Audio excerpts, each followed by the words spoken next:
Oh my god, there's so much happening in the chat already. It's fucking wild. Also, the AC just kicked back on. Why you do this, AC? Hold on, hold on, hold on. Hold on.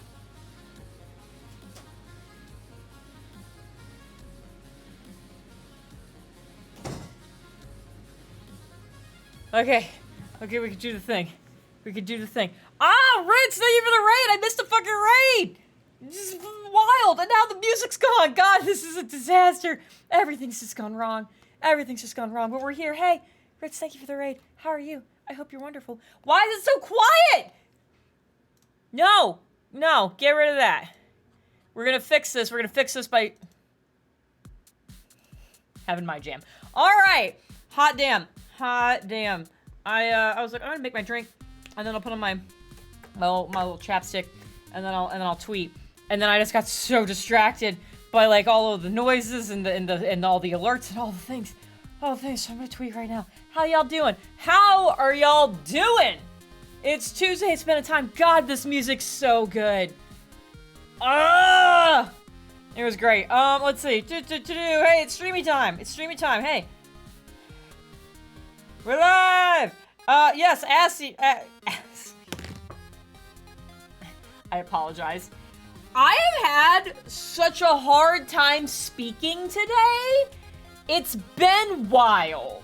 It's been wild. Probably because I didn't have to actually talk to human beings. There was the mosquito I was stalking in my office. I think that's the most conversation I had today, and it didn't talk back, so I'm a little out of practice. Okay. Ashley, the reason I turned off Puppy Cam is because there's a backlog of redemptions for it. Because there's been times people like redeemed and like the end of the stream, the dogs like were not available because they went to sleep because they're old. And so I was like, I don't want to just keep up with that backlog. So we have several to get through. So that's why it's turned off. And I can't do it tonight because Jeff is not here to help corral them post Puppy Cam to do it on the front end of the stream. So it's a whole thing. Ashley is my name now. Look, that's up to you. That's up to you if you want that to be the case. So here you guys, are you ready? Solo. I'm gonna drink. I'm gonna drink my drink.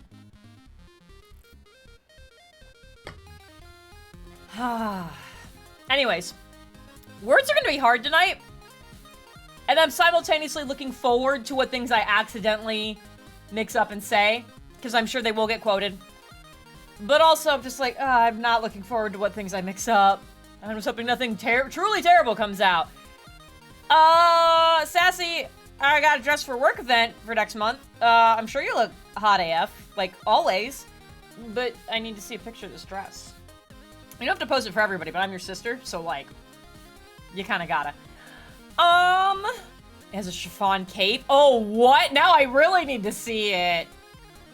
Now I really gotta. Have you pre-gamed? I wanted to. I actually intended to. And then I didn't, because things were just busy. I was hoping maybe if I pre-gamed a little, that would, like, fix whatever's going on up here.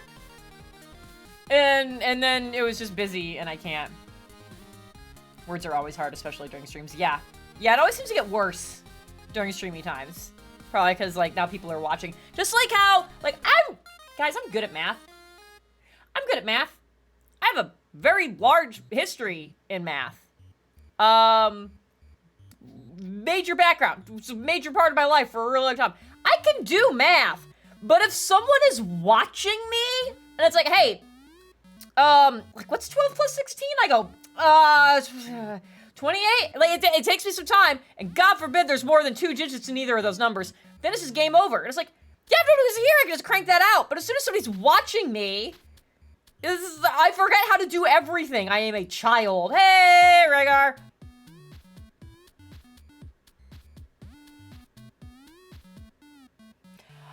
Post the link to the chat. I post the link to the dress in chat for everyone, but I'm working on getting a picture that fully captures the glory. Awesome. Awesome sauce. I love it.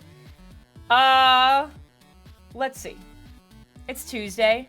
I'm so glad it's Tuesday. Drinks. Oh, yeah. Oh! Guys, this is how you know I'm a mess. I didn't put the tiara on. Okay. Pathos, you're here. Pathos, have you moved recently? I just want to make sure, because you won the dice. You won the dicey dice on Breachy Breach. And I was about to send them, and I was like, I'm so positive this is still the right address. But also I was like, I don't trust my memory for more than 10 seconds at this point. So, like, I'm just gonna be sure. I just want to be real sure. Not moved recently. Good. All right. So the address I have should be correct. I'll get this sent out. It'll be wonderful. Oh, let's look at the thing. Let's look at this dress. It went to a weird place. Oh, okay. Fun fact.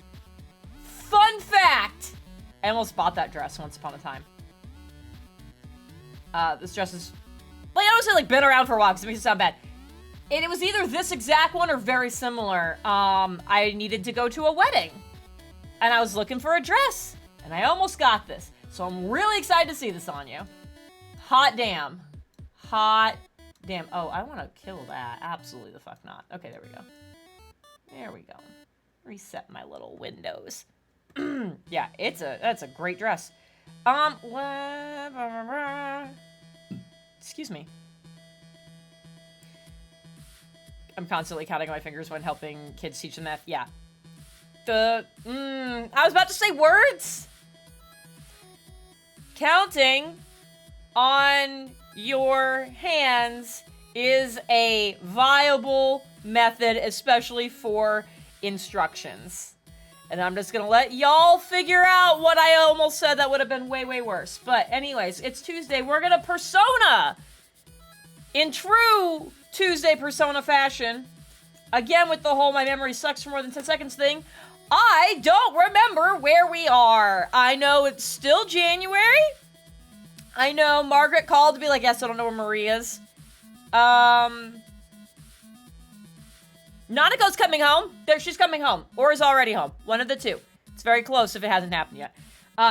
Things that are relevant. Hey, just to Persona, but also in general. I finally caught up on stream archives. I spent a good chunk of time this weekend going through, which is good because I was about to start losing some of them. Archives are made. Highlights and clips are made. Collections have been updated. I did find one highlight that apparently I messed up the cuts for because the Twitch tool isn't like super great about it sometimes. And that particular clip came from a stream that was too old to get back to the original video to redo it, but I was like, it's such a good clip that I intended to try to do. I actually fucking downloaded the whole video and I'm actually editing it, like in my video editor. I haven't done it forever to re-upload to make sure that gets on there. So other than that one being missing, everything's up to date. So if you've missed anything, I also redid how the collections were. I used to be like, here's all the Persona stuff, and here's all of the, what else have I been playing recently? I was like, here's all the Somnium File stuff, and here's all, like, and I used to do it by that game, and, like, here's all the Hades stuff. And what I ended up doing is, and those did have, like, all the clips at the beginning, and then all, like, the stream archives at the end.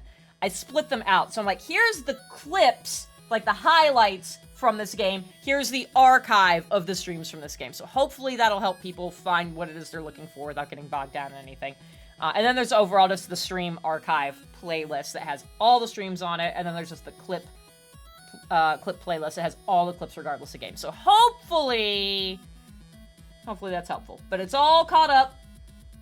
It's there. It's finally. Speaking of Somnium Files, how's it goes to dance training? I still haven't started. Which I should, because I'm going to get a great bonus out of it once I learn it. I haven't had time. It's been very busy. But we'll save some of that conversation for when James is here. James already knows some of this. Last week, things were a bit wild, and other than Tuesday when I streamed Persona, I worked a normal day, and I came home and I ate, and then I worked till midnight. Which my boss felt very bad about. He was like, I never want anybody to have to work after hours. I was like, I get it. Things are just weird and they need to be taken care of, and like, I will feel better doing these things, and also your boss is panicking about the stuff, so it's like, I got it, it's fine. But it did mean last week was wild. So, I did not do anything that was not that job. I haven't done dice in a hot second. That'll be changing soon. But it's like, no. So, I haven't been learning any of the dance yet. We'll get there eventually, maybe. Alright, so this game, Persona, James will join us. We both have interesting lists. Ah, Joe! Thank you for the resub. We both have very interesting lists of topics for the evening, and it'll be fun. But for now, let's get into the game. Let's do it. Goodbye, good music. Which one do I want? I forgot how to do this. There we go. Oh, fucking Teddy. All right. Also, as a warning, the drink I made for myself is my spicy drink. Sassy! It's the Kickin' Mule stuff. So I have my Kickin' Mule. It's a little spice. A little spice. So I'll at some point go, ah! If it hits wrong. So like Persona doesn't have good music. I like Persona. Oh, I didn't hit the button fast enough. Now I gotta wait for this again. Kaiju! For 50 months! What is this? Ah! Thank you so much! Oh, my legs are sticking to my chair. Guys, I'm just a mess today. What's happening? Okay, this is fine. Okay. Nadeko comes home tomorrow. That's where we're at. I think I need to adjust that volume. There we go. We're good now. We're good. Totally nailed it. Oh, yeah, that's right. Teddy's still here. Guys, remember when I was dying and his solution was just make me sleep under the table? I love that shirt. I keep thinking it's what a fabulous ninja would wear. I like that. Yeah, it's black with like little sparklies on it. And I like it. I've had it for a very long time, and parts of it are like kind of falling apart a little bit, but like not where you can see on stream. So it's like, I like it because now I'm a sparkly ninja. So we just gotta wear this forever. Okay, so I have my little list up. We're gonna check the fridge. Cool. Let's go back out. There was one of the social links that I was like trying to get through with the shrine.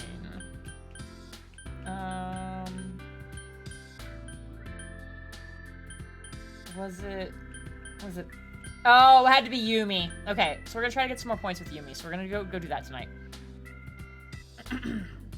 Starting one time and I slept on the bathroom floor. What?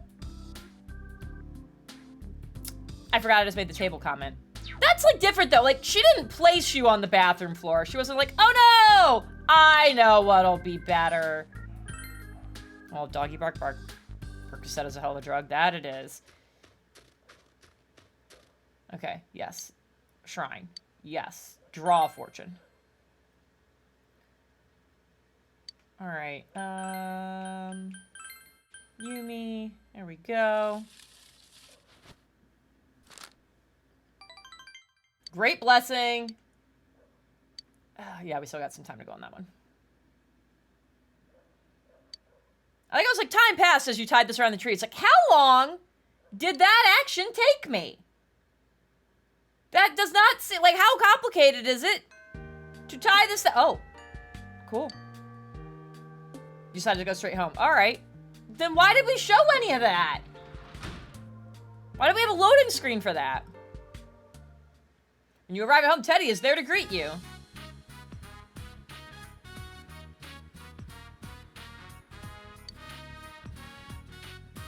Welcome home!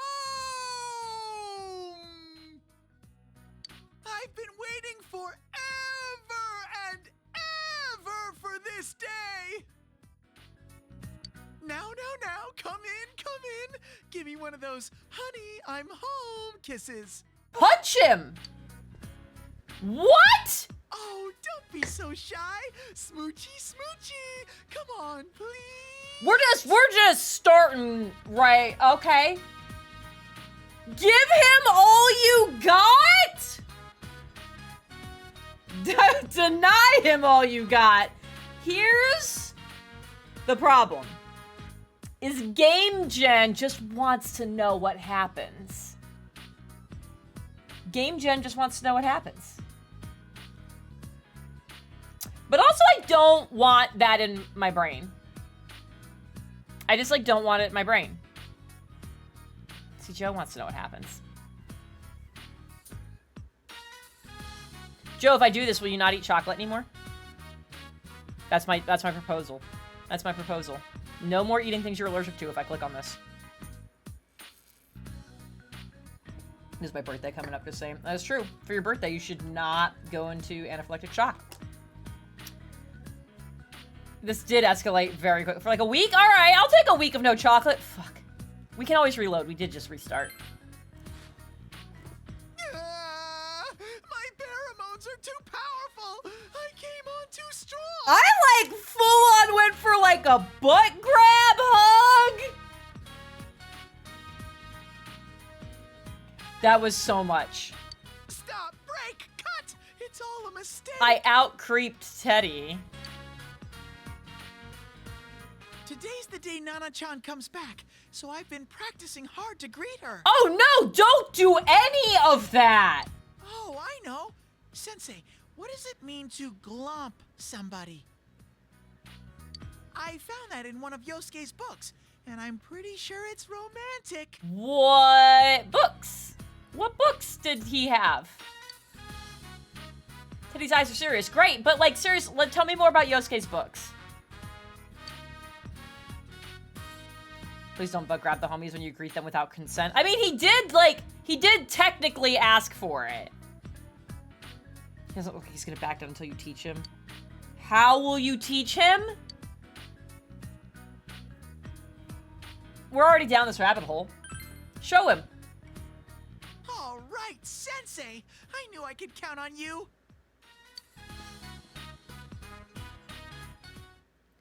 Oh, it's a bear hug. I can do that. My heart's beating so fast. The music change! Oh no. Mistakes have been made. I feel like I'm being swept away. What the hell are you two doing? Oh my god. Big bro, I'm home. Oh my god. Tojima absolutely thinks... Oh, Teddy's here too. Nana-chan, you're all better. Oh, I need to undo this. Easy there, Nanako. You don't want to get hurt again. Oh, boy. Nuh-uh. The doctor said I'm all better. She sounds like she's kind of on drugs right now. Well, she's been so strong this whole time. Who am I to argue? Her father! I owe you a lot for this. Yeah, so don't... I've gotten us a fancy dinner for tonight. So as to what you just saw when you walked in, just don't fucking say nothing. Look, we bought sushi, and it says premium on the package. That means it's super fancy. Oh, Nanako. I call the Harame and Kohara. Harame's Yellowtail, I think? I think that's the one Jeff and I order a lot. I don't know what Kohada is. I feel like Harame's Yellowtail. I like how the weird voice I just made is only gonna make sense to like half the people here, and the rest of you are gonna be like, why did she do that? Okay, well, I was able to say hello to Nana-chan, so I guess I'll be going now. You're going home already? Now that you're home, Sensei won't be lonely anymore, so... Plus, I'm not a family member. That doesn't matter. Sensei, so I can stay here? For dinner! You can stay here for dinner? Love that your voluntarily is a strong word. It was for the reference. It was like the single time that I dabbed. It was for the reference only. But there's the ooh voice is on my conversation list because we have to talk about it for reasons. My Slack is making noises. It's not supposed to. Hold on, let me re-mute it again. Why does this keep happening? Y'all have watched me mute this like 18 times. Okay. There we go. You're Big Bro's friend and my friend. Yeah, but you're just staying for dinner. Thought it was my Slack. Yeah, sorry. I just caused a reaction in so many people. Friends can stay here. I've informed my loving girlfriend that I can't have chocolate for a solid week, and she will absolutely snitch on me if I break the promise. Hell yeah! I like her. I need to meet her at some point. Right, Dad?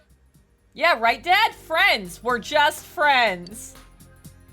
Don't worry about it. It's just sushi. We're celebrating today.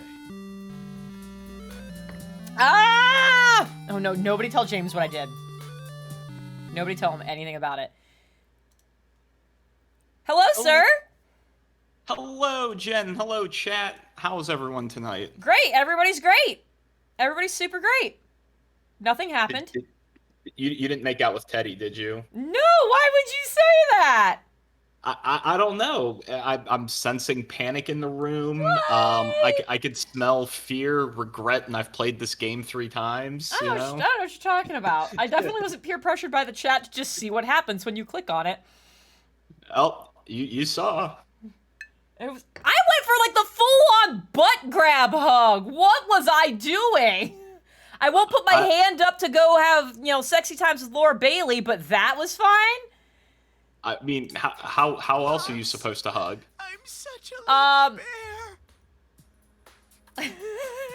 I was trying to find a way to make a joke about us hugging when I dropped you off at the airport and how I was now offended that wasn't part of it, but then I didn't want that to start getting in a weird place. Like, clearly we hugged wrong. It's like, no, but I'm glad you didn't grab my butt, because that's a lot of explanations that a lot of people would need, and I don't want to deal with that either. So anyways. Yeah. Yep. Well, I'm glad that I could stop the stream dead in its tracks 2 minutes in. So, good night, everyone. It's been real. Bye. We're ending the streams forever now. Oh boy. Oh, we're close to forever ending this particular stream, but close. We're so close. Very close. So, God, in theory, we've been saying that for so many weeks now. Just like my D&D campaign. We're so close. Exactly. That one did eventually end, so I am hopeful that it's gonna happen at some point. Oh, chat, how are you all doing tonight? I hope you're well. I hope you're better than I am right now. I have back pain because I'm old. It is not because you're old. It's because you had a child, like an untrained child, try to do a chiropractic adjustment on your neck and back. She did. So, to paint a picture, we were taking a walk because it is lovely weather in Nashville right now, and she was riding up on my shoulders because she gets tired after a while, and she's about 45 pounds. So I have 45 pounds on my shoulders, not a problem. And she decides to go pick a leaf off of a tree. So I'm walking forward. Her body twists and contorts to get the leaf. And I realize, oh, she's going to fall. So I contort myself to prevent her from falling. And that contortion plus 45 pounds, that's very far away from my center of gravity, just no es bueno. Yeah, that's not good. It's very not good. It did cost a pretty penny. Oh my god, Dojima, shut up. Carl had a day yesterday. I'm sorry you had a day yesterday. Hopefully you're having a better day today. Yeah, hopefully. Flashfire. Another bad Monday. Well, I'm glad Tuesday's improving. You know what? I think we just need to cancel Mondays, Jen. I'm down for this. Do we have that power? Can we like call like Twitch and MacGyver and just say, hey, Mondays are done? Here's the thing, is like they can't stop all of us. So like if we all collectively agree we're canceling Mondays, like what are they gonna do? Right. I mean, if a single person could add 2 months to the calendar, I don't see why collectively we can just say Mondays don't exist. Yeah. We need to have, it'll be Tuesday, Wednesday, Thursday, Friday again, Saturday, Tuesday. See, I'm honestly shocked you didn't do we have Tuesday through Friday, Saturday, Sunday, and then we have 41. That's just Okay, So now this is a great question. If Mondays became another weekend day, what is that? Because that does feel like 41 energy. Like, I know you said it as a joke, but 41 does like feel appropriate for some reason. Honestly, I just picked a random number because none of this makes sense to me, and I figure, you know what, I'll just make a random number and say it confidently. That's how I get through life, is just saying things confidently. But here's the thing, is I think that lends some credibility to this idea that, like, days can have, like, a feel for numbers or, like, can have a correlation. Because you picked a number, and I was like, yeah, that works. But I think your correlation is with my confidence, not the number itself. I don't know. I mean, you said a number confidently last week for like Tuesday, or like I think it was when we were talking about Thursdays that are Tuesdays, and you said a number, and I was like, no, it's not that. I don't know. Maybe I'll have to go back and watch the tapes. I'm not 100%. Which you can do now. You can watch the tapes now because I went and did all of my archiving yesterday. I thought I caught completely up. So Yay. They're all there. Yeah, because we definitely want to archive these gems for future research. Oh, shoot. I forgot to ask them not to put wasabi on it. Here, Nanako, I'll scrape yours off. Yeah, Which Wartburg, do you time want? to just make a national 3-day week. Honestly, we should. I think people would be more productive, or at least just as productive with a 4-day week Maybe we as they should would have split it into separate as they do a portions 5-day first. week. Yeah, I mean, there's been several successful like experiments in European countries on doing that, being like, here's a 4-day work week, like do that, and it's productivity's gone up, happiness has gone up, like it's great. I think we should just do it. Absolutely. Like just do it. Just flip the switch. Everybody just do it.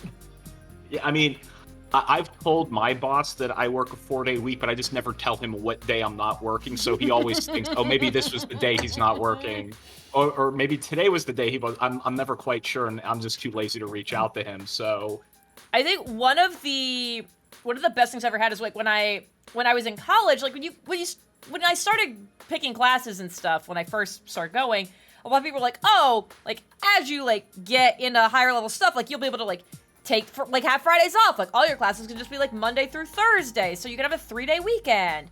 And none of my classes ever did that. What they ended up doing, there was one semester, I had nothing on Wednesdays. oh, And that was glorious.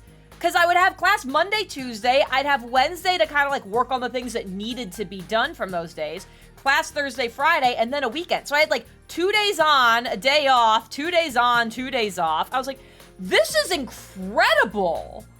nice. It was awesome. I loved it. And I was like, why shouldn't A, every semester should be like this, and B, I would love for that to be a work week. Like if you do the 4-day work week thing, give me Monday, Tuesday, Thursday, Friday. I would love that split in the middle. It made everything feel so much more manageable. I can get behind that as for professional work week, just to have Wednesdays off instead of Mondays or Fridays. Yeah. It's so I good, like that. so But yeah, good. I think I've mentioned this in a previous So stream, good. but my senior year of college, I had enough credits thanks to like AP classes and then just doing a ridiculous amount my freshman through junior year that I only needed 12 credits a semester to graduate, which was 4 classes. So I scheduled it so that I had every Friday off my senior year. Oh, so and good. that was incredible. I love that. Like my friends would be stressing out Thursday night for an exam on Friday, and I just stay up. And like Thursday was the go out to the bars night, and so was Friday and Saturday and sometimes Sunday. but just being able to like go out Thursday, not have to worry about a class on Friday, and because I was a wild child in college, as anyone could tell you. Let's see. I'll do this. Working on Yumi. There we go. Would do wild things like go to the bar, sit down at a table with some of my friends, and debate philosophy. Oh my God, you would. You absolutely would. I 100% did. God. I had one semester where I made some choices, but I didn't really party too much. It was mostly like, oh my God, I have time off. I'm gonna sleep. This is great. I'm gonna do that. Oh my God. It was a lot of catching up on sleep, I had my NES console with me, so I'd be like, I'm gonna relax and I'm gonna like play old school Metroid today. And yeah, that was about it. Nice. But Yeah, definitely a lot of video gaming would go on, because it's always worked out well. Because my roommates always had systems I didn't have, so that's how I experienced PlayStations for the first time. There Because you I was go. never a PlayStation. I was like, oh, wow, Same this here. is cool. Yeah. Yeah. Like, wow, so these are PlayStation games. Well, these buttons are confusing. I don't know what a triangle is. Why is this triangle here? Stupid like quick time events. Like, just hit the square. Oh, I don't know where the square is. Is that like B? Is that A? Like, I still have that problem to this day when I'm like, I feel like quick time events are coming. I'll get my controller up so I can see it and be like, oh, you want which one? Okay, I got it. you know, I have to look at it. You know what would really help you get more comfortable with a PlayStation controller? What's that, James? Persona 5. You were expecting Vampire the Masquerade, weren't No, you? I was expecting Persona on that one, because I was like, I know that's PlayStation. Okay, that's fair. But I did like how you took that opportunity to also bring up Vampire the Masquerade. Like, you got a twofer on that one. I did, I'm very efficient. I like to cram as much content into a small space as possible. Speaking of, hey, one of the things on my list was a reminder for a thing that did make it onto your list. Uh-huh. You need to tell me about Hooters, James. I do, but before I do that, Please tell me. Liz, I have to ask, when you say you were done by 9:30, are you talking about the morning or the evening? I imagine Because it has to be in the morning. I that's what I was thinking too, but it's Liz, and I just have to ask. Yeah, I mean, this fair.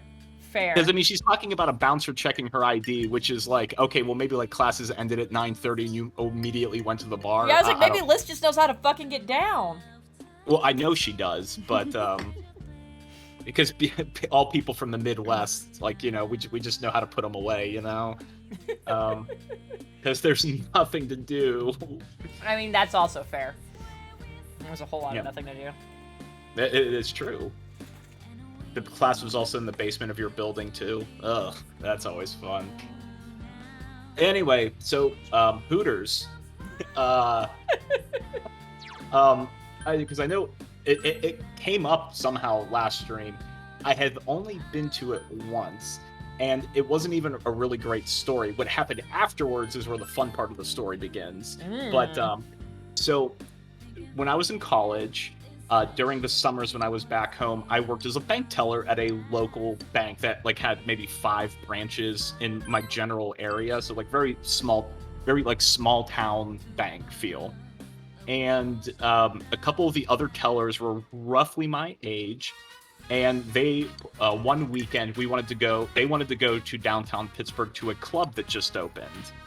And they invited me, and I'm like, sure, why not? I have nothing going on because I'm a winner, and I have a just a middle daughter running around. She's not joining, but okay. I heard the pitter patter of feet and concerned voices, but I think everything's okay. So we decided to go, and being the winners that we are, we somehow got there too early. And it had not opened yet. So you already get a feel for the type of people I associate with. Yeah, there's already a lot to unpack in this story. Yeah. So right next door to the club was a Hooters. And they thought, hey, it'd be funny if we all went into Hooters. Now, the group makeup right now was 5 girls, 1 other guy, and myself. And I'm like, I've never been in, so let's go. And it's exactly as you imagine. It's like crappy Applebee's. And the hostess and the servers paid more attention to the ladies in the group than myself or the other guy there. And I was like, I'm perfectly content with that. And we had very lousy food. We had very cheap beers. And that was literally the experience. Now, however, this is where the interesting part of the story happens. At this club, relatively new club, so a lot of people are showing up. They wanted to get in, and we're on the dance floor, and basically what started happening, and I realized the calculus that my coworkers had for inviting myself and this other friend of theirs, is that we basically played keep away. So like when creepy guys would come up to them, we would just kind of like dance our way in between them and just be like a rotating shield to keep people away. And then sometimes we would get the nod like, oh, they can come into the group. I'm like, oh, okay. So for the whole night, I'm basically doing like the Texas two-step, going around this group of 5 girls with one other guy just kind of like knocking people back on the crowded dance floor at the club. Oh my god, that's and, incredible. Yeah, and I'm like, oh, okay, I can make this work. I didn't realize that was my task at first. I thought like, oh, we're just here to have a good time, until this guy came up to my coworker and was getting a little close, and then she just kind of grabbed me by the shoulder and just yanked me in. And I'm like, oh, wow, this is all very sudden. I typically don't like to get involved with people I work with. And then like I saw the guy kind of back away, and I kind of registered like, yeah, I see what's happening here. I'm that friend. Okay, okay. If that is my role tonight, then I will play that role. Oh man. So yeah. Well, very admirable of you for fulfilling the role you didn't know you were signing up for. Hey, you know, I did theater in high school and college. You know, there are no small roles. Or wait, no, there's no. Wait, what is it? There's no. Whatever the saying is. I am happy to fulfill the role as assigned to me. It definitely made an impact on you. Apparently. What was that? Were you talking there to are me? no small roles, only small people. Thank you, Just a Middle Life. Aw, yay! To the rescue. Yeah, to the she is the MVP, double MVP tonight, because she also put on a helped me put on one of those thermal pads on my back, because it's in the spot where, despite my amazing yoga-like flexibility, it's in the spot on my back where I cannot reach with strength to like actually apply an adhesive to it. So Welcome back. So yeah, I mean, yeah, not super exciting about the Hooters itself, but the Hooters springboarded the evening that became much more memorable for arriving at a club too early. You know, Yeah. being gauche. Well, Jen, why don't you share your Hooters experience? I've never been to one. Okay. I intend to keep it that way. And once upon a time when people were trying to convince me, like, no, the food's good, I was like, well, I do like wings. It's like, I'm just curious what that experience is like. But then I was like, no, the wings actually aren't good. I was like, all right, well, now I don't need to go. Yeah, there was very little redeeming, like anything redeemable about that place. Like even as a joke, we're like, haha, we're gonna go there as a joke. Like it was sad. I just felt the sadness emanating from there. You know what it was like? You know what the best way I can describe it, and I think you'll appreciate this. This is like when you're at a con and people go up to a celebrity and they're just the most awkward possible, like painfully awkward. Oh boy, yeah.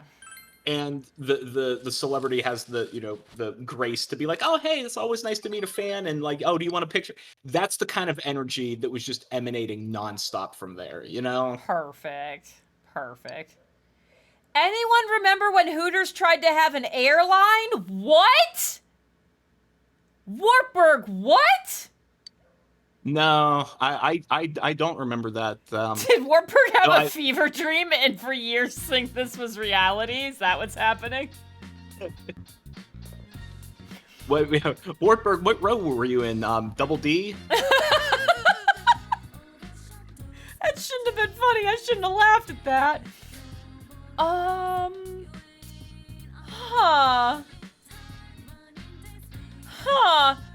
No, okay, I feel like I need to Google this to, like, see pictures of what that looked like. Be careful if you Google that. Yeah, Chad. I mean, that's the problem. Yeah, the disclaimer right here. You might want to go in incognito mode as a Yeah. general precaution. Exactly. Actually, in fact, if Jen or I ever tell you to Google something, just immediately assume incognito yeah, mode. just open that other window. Just be safe. Oh, and Wartburg is fast on it in the Discord. So for those of you who have access to the Discord, you can check it out.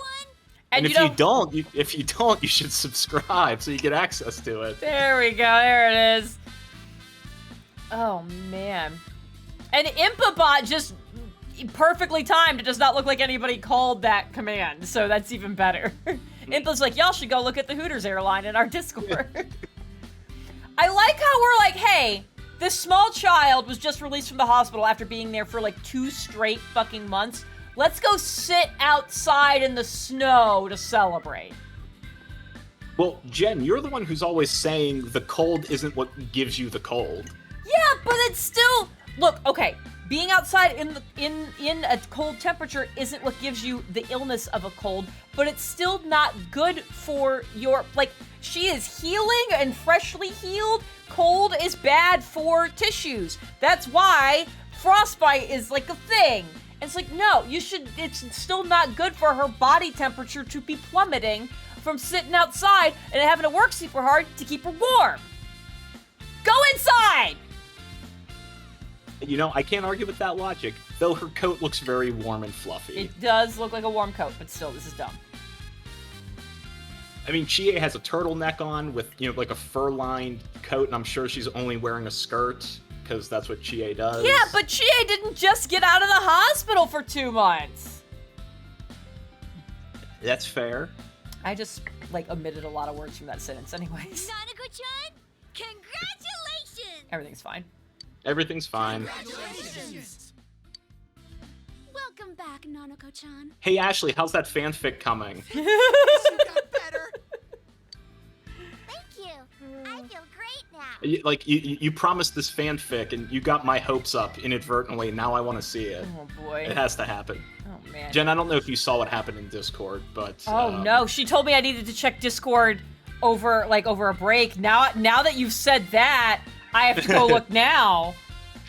Here, I can spare you. It's No, about as I'm exciting looking right now. Okay, never mind then. Hey, Chad, I hope you're all doing well today. Jen will be right back. She's Wait. checking her Discord. Wait, what does this mean? It is done? What's done? Where did we just demand oh no. Tuskfall with Gwen and Dude? Oh no! Exposition elf. No! Oh yes, but oh no! Oh my god. So I still gotta figure out when we're doing the KFC dating sim. And now I'm feeling like we need to do something with this fanfic. But I need to take care of KFC first. Yeah. Should we have a live reading? We could get some of the mods in to do a live reading, and that will just be...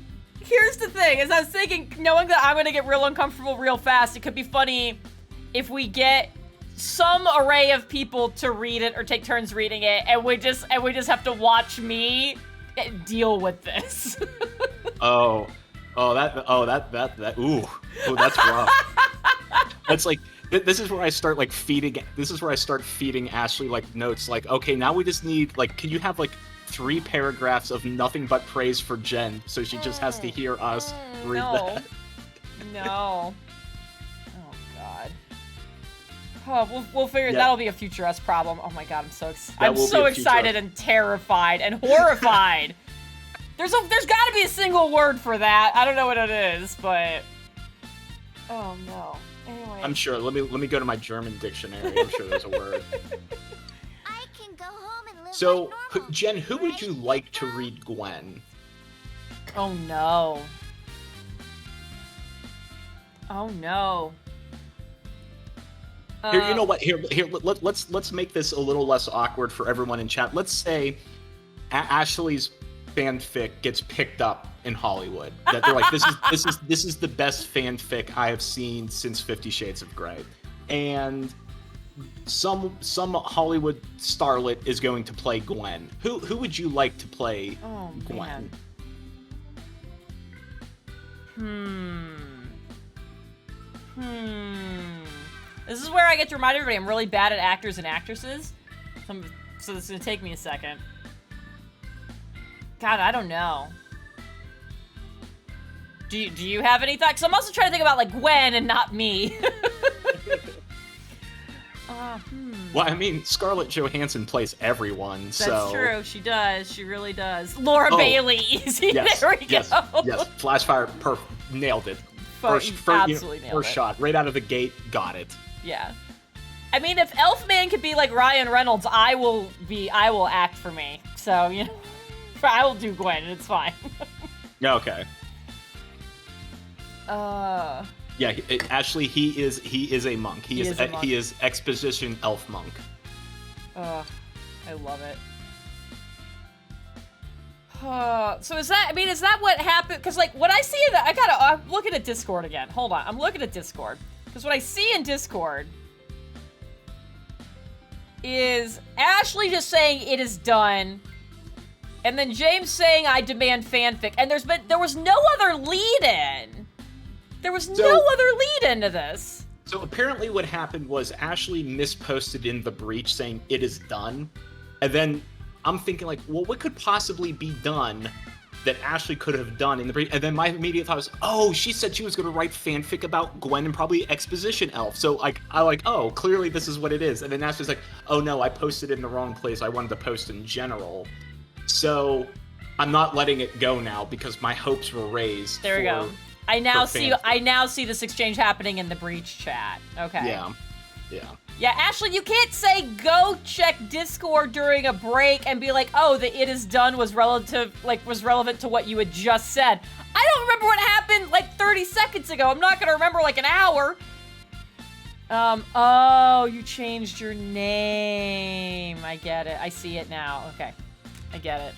But yeah, now we gotta do the fanfic. So much happened. I needed my Sherlock hat to figure out what just happened in Discord.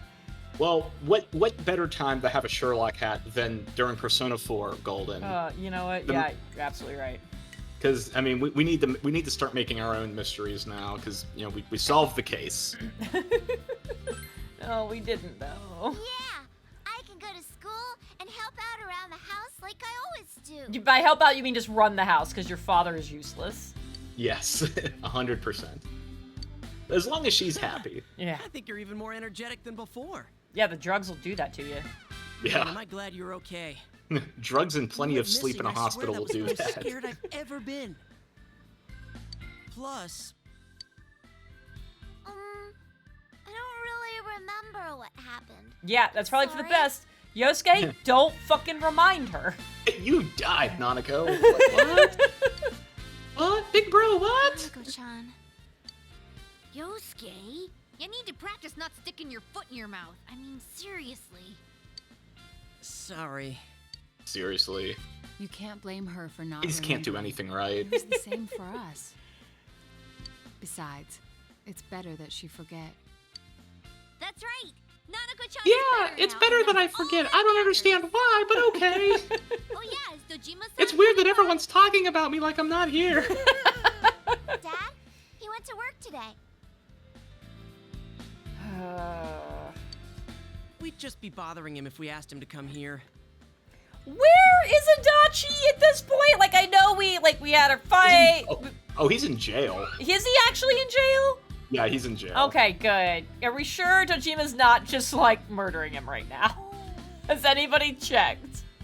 But I guess you could go down to the station and check. Ashley, Pride and Prejudice, but Gwen and Elfman. Oh, wow. That's, yeah, I mean, I like it because Pride and Prejudice is actually a great novel if you want to learn about game theory and simple economics. We're supposed to be celebrating, not having him buy us lunch. Because I'm sure that's what he'd do. Nanako-chan, Yeah, aren't Ashley, you bored make just it sitting and spicy. talking There's to nothing spicy about the British. They're just a very bland people. They were very Yukiko people. There's plenty of And I'm sorry for all the snacks, Yukiko fans out there. She is a wonderful character who He's- brings a lot to the game. He's not sorry, and he didn't mean that. Yeah. But you know who also brings a lot to this Let's stream? go Just see a all middle the daughter. tasting stands. You want to say hello to everyone? Can you say hello?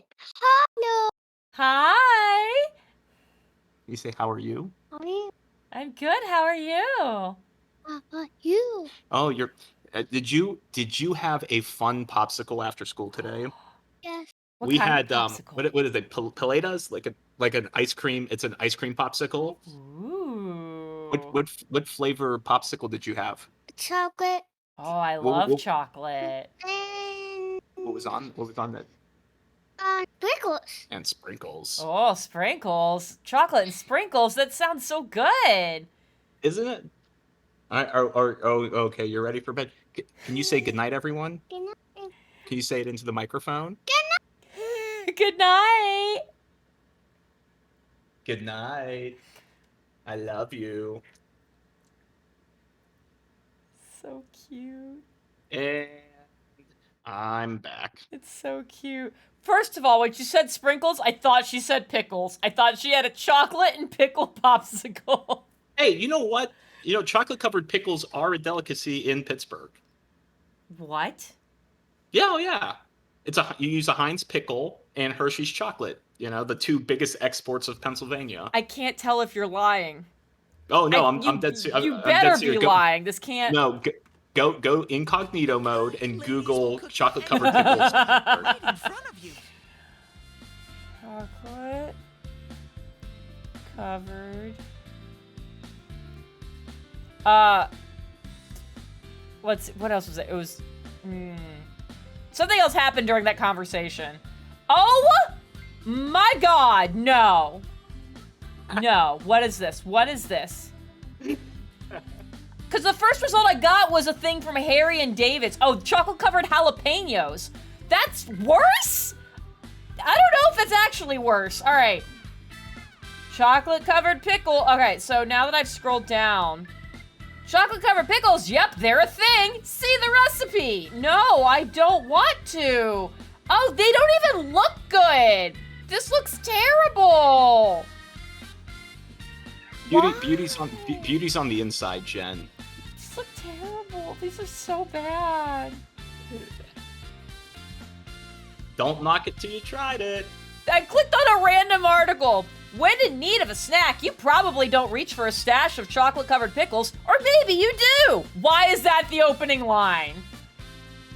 Anyways. We're not very good writers in Pittsburgh. Yeah. Hey, Ashley. Yes. Monk is technically was I guess kind of like was a leader in the Barons, so he was the spokesman when they got down there. So, Sexy Elf Man is definitely up to no good. Oh no, I'm very upset about it. Anyways, No, they back to the don't. game. I know they're always yelling at you. Meanwhile, What about tag then? You run around. yeah, and then but these scary Paletas guys so come good. after They had you. them. It's They so had like a thrilling. Paletas truck at my girls' daycare, and we all decided to get That's store security. ice cream after school, and everyone was thrilled. And then the sugar crash happened, the great sugar crash of 2021. Heck, your whole idea of fun is just pissing people off. And no running. That'd be fun to play hide and seek in a store this big. Kanji being the voice of reason. We absolutely, because there was nothing to do in the Midwest, we absolutely did this repeatedly in high school. We would go to our big old grocery store, Meijer. It was a really big one. It'd be like 1 a.m. We're just hanging out. What do we do? Let's go effectively play hide and seek in Meijer. I love that. We did something similar because again, Midwest, and we had a diet of chocolate covered pickles in Pittsburgh. Cannot So believe this. what we like to do was go to the mall and then go to at the time it was Kaufman's before Macy's bought them, and JCPenney, and then play hide and seek there, but hide in where they hang the pants in the circle so you can hide in the clothes. You know what I'm talking about? They have the ring that you put the clothes on and you can hide in the middle of it. Yeah. Perfect place. Perfect hiding spot. Ashley, you leave my dogs out of your smut fiction. And that's when someone rates. Perfect timing. I, for one, welcome our new rating overlords. Oh my god, Ninja Behemoth, thank you so much for the raid. welcome as we talk about D&D fan fiction about wizards and chocolate elves. covered. Yeah, it's D&D fan fiction. Chocolate covered pickles playing hide and seek in grocery stores. That's where we're currently at. You don't need to be sorry. I don't know if you heard the sentence that happened or if you came in right after. Oh, That's God. perfect. It was perfect. It really was. It was really a great sentence. Anyways, continue. You guys would go hide in places and stuff. Oh yeah, and yeah. It's just my favorite hiding spot was the circle rack with clothes, and jumping out when someone would separate them, and it was usually not one of my friends playing, but was like a regular mom shopping and have the crap scared out of her. So, which was great. James, would you like to know the follow that just happened, or did you see it? What happened? I just got a follow from not your boyfriend.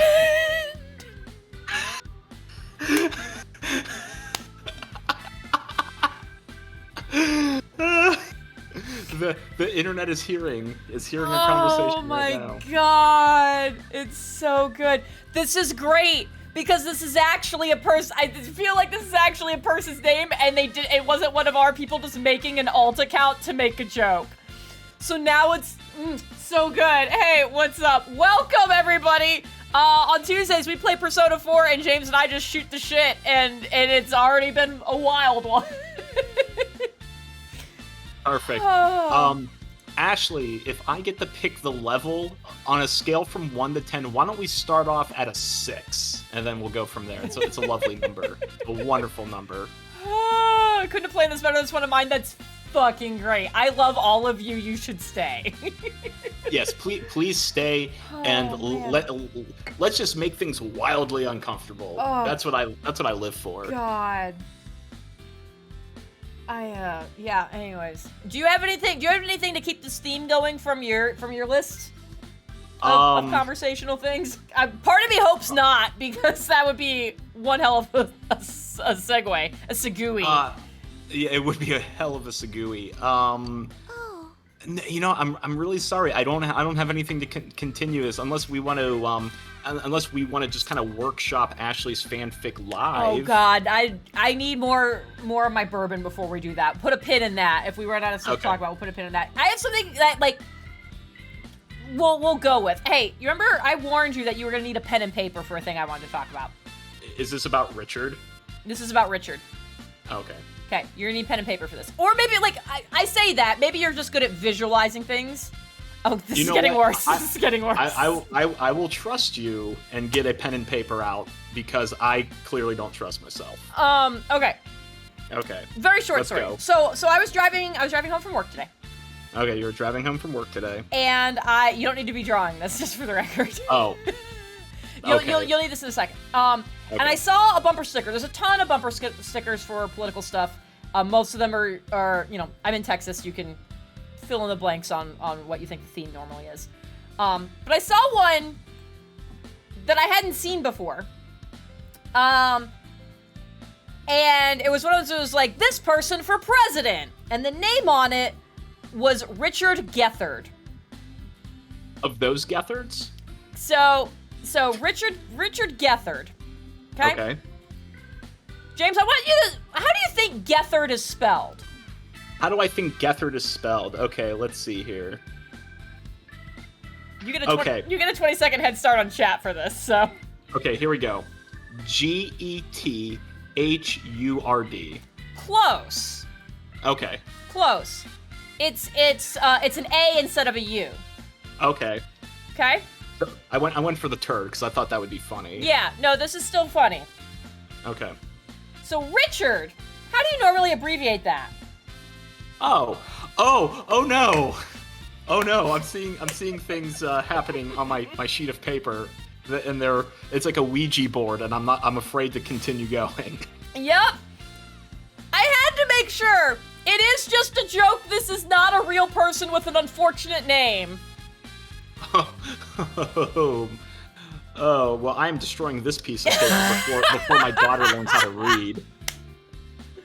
Yes. For anyone who is not quite picking this up, Gethard. Gethard. Richard. Shortened often to Dick. And when you see it right out is Dick Get Hard. If anyone wasn't getting what Jen was laying down here. Oh, it was so good. It was. I saw it and I was like, "This is so weird." I was like, "There's something about this that's bothering me." And I like drove for another couple of minutes, and all of a sudden I went, "Oh!" Yeah. You know, that would be really annoying to have something in your face like that and just not understanding what it was. Yeah. You know, just like, why is this thing in my face? Why won't it go away? Yeah, I No, get it. Ashley! No! Ashley, yes. You know what you need to do. Ashley, do it. Do it. Oh, God. Oh. Yeah, anyways. That was my adventure today. I love how this fanfic is already starting. I love It's off the rails immediately. Nanako-chan, do you remember? Yeah. So, Ashley, I'm gonna need you to message that to Aaron. No! Oh boy. Maybe Aaron can come over and can confirm on stream. Oh god. This would be a hell of a time for him to make his second appearance. I know, it'd be perfect. Oh I no. remember everyone coming for me. You are all cool.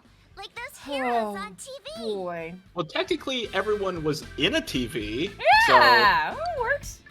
Nana-chan. Teddy, don't tell her. I was able to become Nana-chan's hero. Well, Don't cry, Ted. hero. You were all hero. Like you have to divide up the hero amongst the group, Yeah. and you did not do a lot. Yeah. In fact, you did next to nothing. Exactly. You're go ahead. you're the person at the Olympics when you're on the crew team who's saying row, row, and they still get a gold medal when your team wins. That You is know, a very important job, though. That is still very important. It is extremely important. But yeah, I would say 8 other people are doing a lot more of the physical work. I mean, fair. I do appreciate the sentence from Kanji because I feel this in my soul. I'm allergic to people who cry. I don't know how to handle people who cry. I don't know how to do it.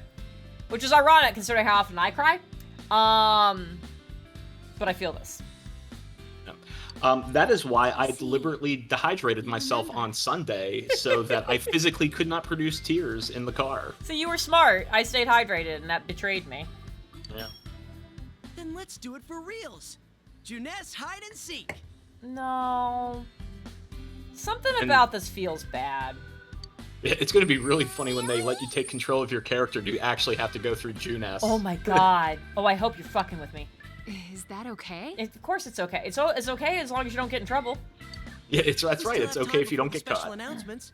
Plus, there's no need to run and hide and seek. Well, If I tell don't know my how you play manager, hide I'm and sure seek, he'll let us but use the electronics section. I don't feel like there's a lot of places to hide in an electronics section.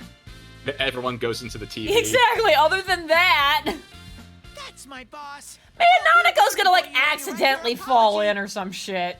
Oh, we gotta find her If I again. get permission, then I won't have to write one. Oh, I wonder what her persona will look like. Oh god. It's just Teddy, but like her persona is her version of the teddy bear version of Teddy. There you go. Nanako-chan, which part do you want to do first? Both. That wasn't an option. All right. Winner gets No, don't stifle that assertiveness, Jen. But it's okay. She'll need that for with a father like Dojima. That's very true. But it's okay because the winner gets meat, everybody. Boy, I sure hope my girlfriend wins. None of this makes sense. That's a funny joke. Oh, I'm not Sausage. joking. Take that terms of service. Goodness. So, Jen, we're about an hour and 11 minutes in, and we've somehow completely devolved into just the basest of humors. Yeah, I don't know how we're gonna bring it back from this. No, I don't think it is. I think we just got to lean into it and just commit to the warpath we've chosen. I'm getting nervous because usually you'll say something like that right before you like lead into another thing. So now I'm like, where is this going? Nowhere. I have already thrown out my post-it note. Like I have completely given up tonight. Goodness, let's see. So I only have 2 other things on my list that are both not that kind of terrible. They're terrible in their own way. They're terrible. Yeah. So as usual, chat, we always save D&D for the second half of the stream. So I have quite a lot of D&D stuff to talk about. So we'll push that off. Oh, but, maybe it is a good segue. D&D. Get the jokes. I get what you're laying down. Yeah. Oh God.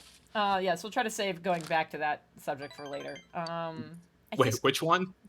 You know, I keep getting tiny blessings, you guys, and it's very upsetting. Oh yes, finally.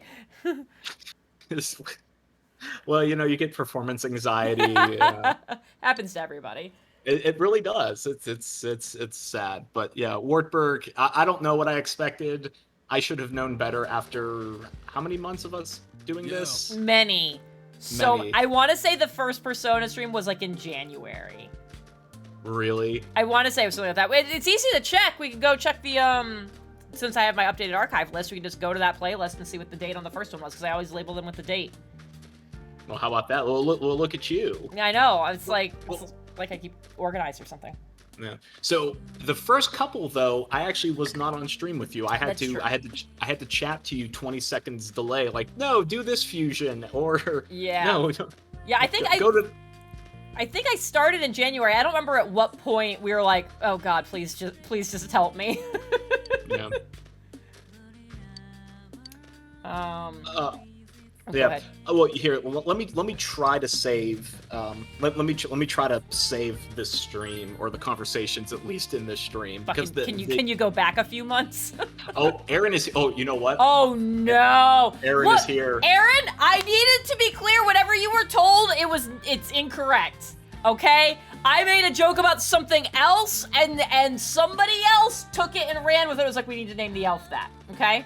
I was talking about a bumper sticker I saw.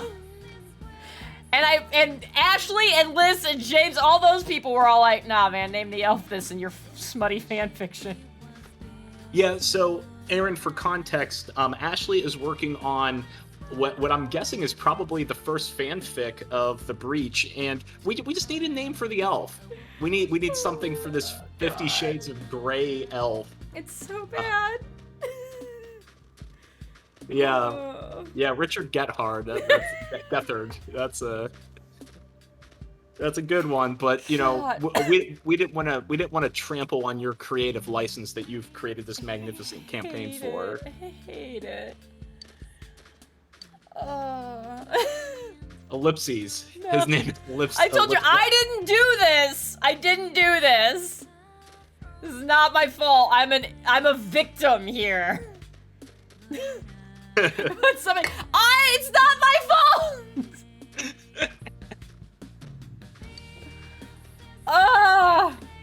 See what you've done, everybody. See what you've done.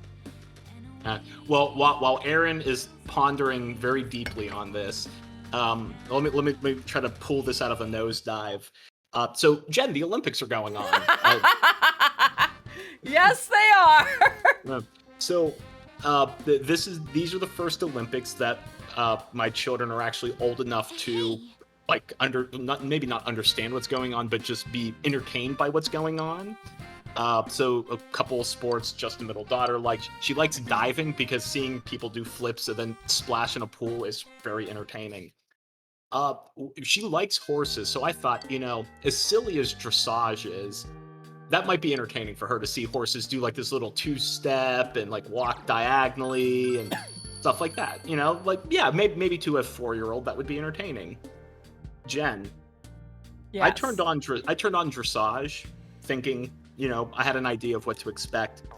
I didn't think there could be a more boring version of dressage than, a horse dancing to music. Yep. But the type of dressage that they had on, there was no music. There was no dancing. The horse was literally canting around the ring, I guess, or whatever the field is. And the judges were just nodding in approval, oh yes, that horse is canting quite nicely at a good trot. and that was it.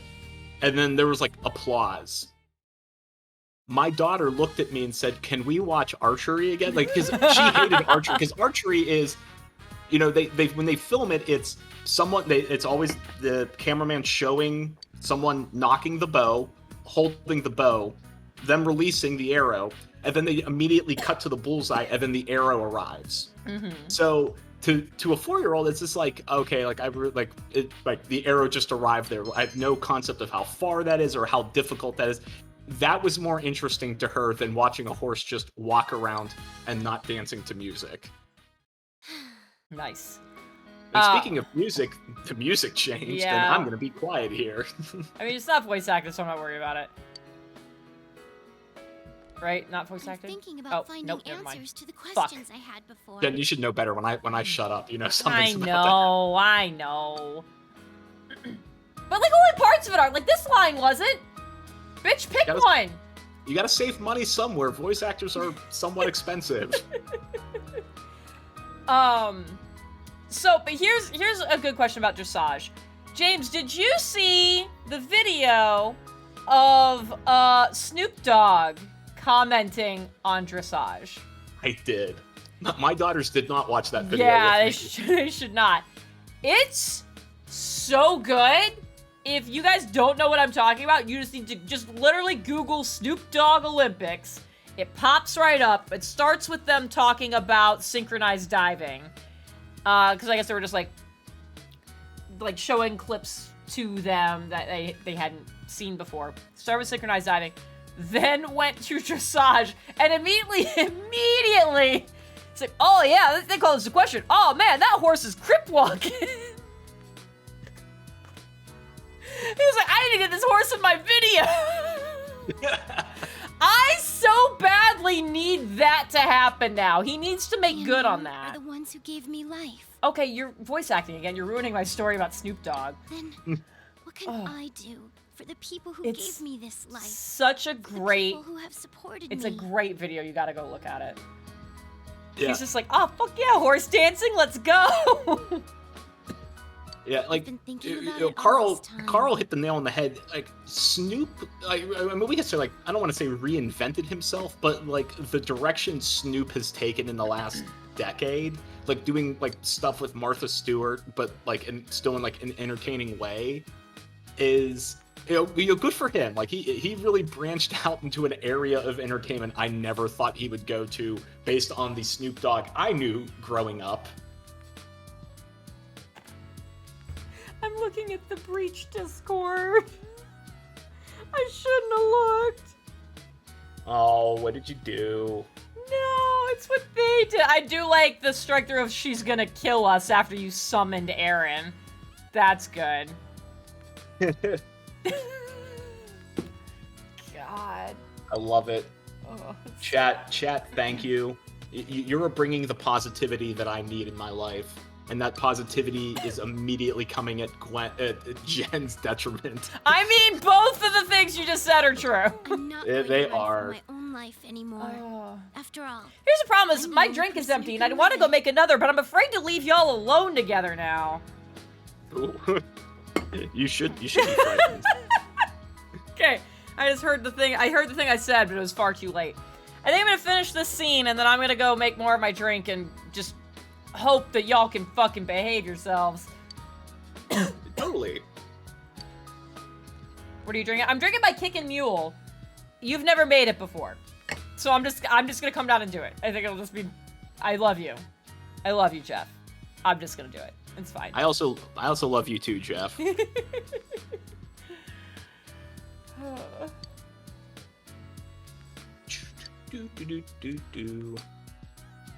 I'm sorry. And thank you.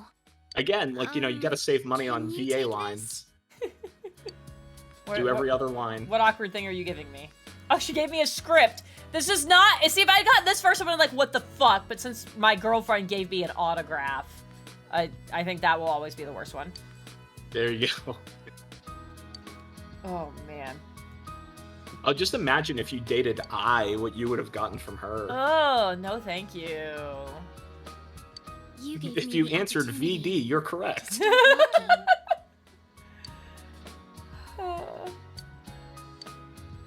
Yay! Yay, max rank. We never need to talk to Yumi again. Thank God. I hate it. Gamma, what's up? Gamma, I finally got to show Aaron your dope art. We finally got to do it this last weekend. Yeah, Gamma, that looked awesome. Way to go. So good. It's beautiful. Yep. Give me that. Give me that.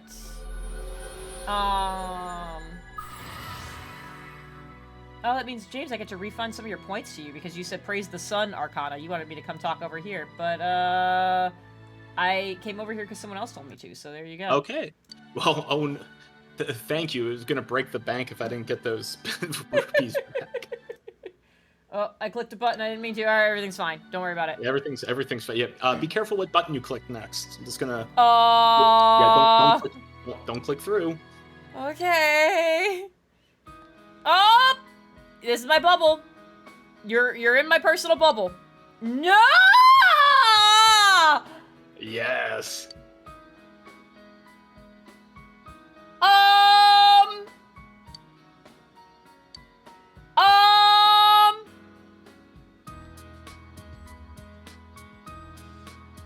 I'll turn around, so if you're gonna reject me, just leave the room! Oh my god! Oh, I hate this so much! Oh, no!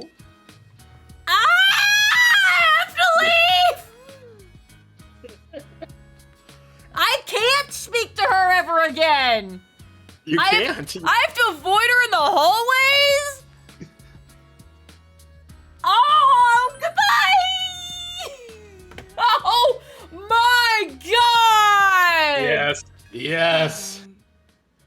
Oh, this is terrible. Oh, my God. Ooh. You're home. Yep, I'm home. Don't ask me how my day went. I'm gonna go get another drink. James, talk to everybody. Bye. Big bro, why does it look like you're crying? Oh my god, this is terrible. Big bro, are you having girl problems? That's right. That's right, Liz. Nothing comes between you, Narukami, and Laura Bailey. So Jen is gone, everyone. Now, normally we would say nice things about Jen, but Aaron is also here, and I feel like we don't say enough nice things about Aaron. So, everyone, flood the chat with wonderful things about Aaron. Aaron, I have heard much about the campaigns that you run in D&D, and I was very excited when you offered to let me play in one of your magnificent campaigns. And I have to say, I've been playing D&D since high school. You might be one of the finest DMs I have had in all of the years I've played D&D. You have a wonderful way of world building and telling a compelling story. And despite your best attempts to dissuade people of it, you are a genuinely decent person and a wonderful friend. And I am so lucky that I got to work on a team with you for several years at RTX, and that we've kept in touch all these years. So thank you for being you, Aaron, and for building a wonderful D&D community over on your channel as well. And you know, the best part about that is that I know we can't hear it. I can hear Jen sighing a big sigh of relief that we did not talk about her for once. Jeff, you know what? This wasn't about the plate mail. You know, sometimes you just have to do the right thing, because I definitely never do the right thing in game, so I got to make up for it out of the game. But yeah, seriously though, plate mail would be really awesome. You know, wink. You know, Ashley's gonna write a fanfic about Gwen and Richard the elf. I'm probably gonna get fanficked about Vasile and plate mail. It's gonna be hot stuff, because Artemisia cast heat metal on that too. You know, Logic Killer Vorpal sword, that would be nice. I wish Vasile was proficient in longsword. Maybe I'm sure we could make like a Vorpal halberd. I don't see why we couldn't have a Vorpal halberd. That would be cool. Yes, Carl, I am jealous of your Magic the Gathering Vorpal Sword. It is eight mana to cast at the beginning of the turn. That's a little steep. But yeah, that's a nice artifact. Both, Joe. Well, Jeff, I'm glad that she's giggling and probably spilling her drink or splashing a little too much extra into it. So, I am sowing the seeds of chaos from afar. So that's great. But yeah, seriously, Aaron is excellent people. He's not just good people; he is excellent people. And I don't know, Chad, because Jen is very slow to make a drink, but the amount of effort that he put in to make the in-person game happen, like when he says he tore up his house to make it happen, he legit like moved tables, like moved heavy equipment. Like, it was a whole production that he did himself, and he wasn't feeling well that day. So yeah, I really appreciate that. Really sincerely appreciate that. And I hope everyone in chat appreciated it too. And I think Jen's back. I could hear the squeaking of a chair very faintly. Oh, you heard that? Not me dropping many things. No, I only heard the squeaking of a chair. Definitely didn't help. All right, that definitely didn't happen. All right, so, I didn't realize I also left the music off the whole time. My bad. Okay, I have to play catch up on a number of things. Number one, yes, there was a major sigh of relief when you picked a different target. Number two, I was giggling uncontrollably listening to all of that. Number three, I laughed a lot when you said you weren't proficient in longsword, considering what the rest of the stream has looked like as far as conversations go. I'm glad I stopped myself. No, keep going. Well, he's Vasile is not proficient in longsword, but he is proficient in a saber. So it's you get used to the angle a little bit. It's fine.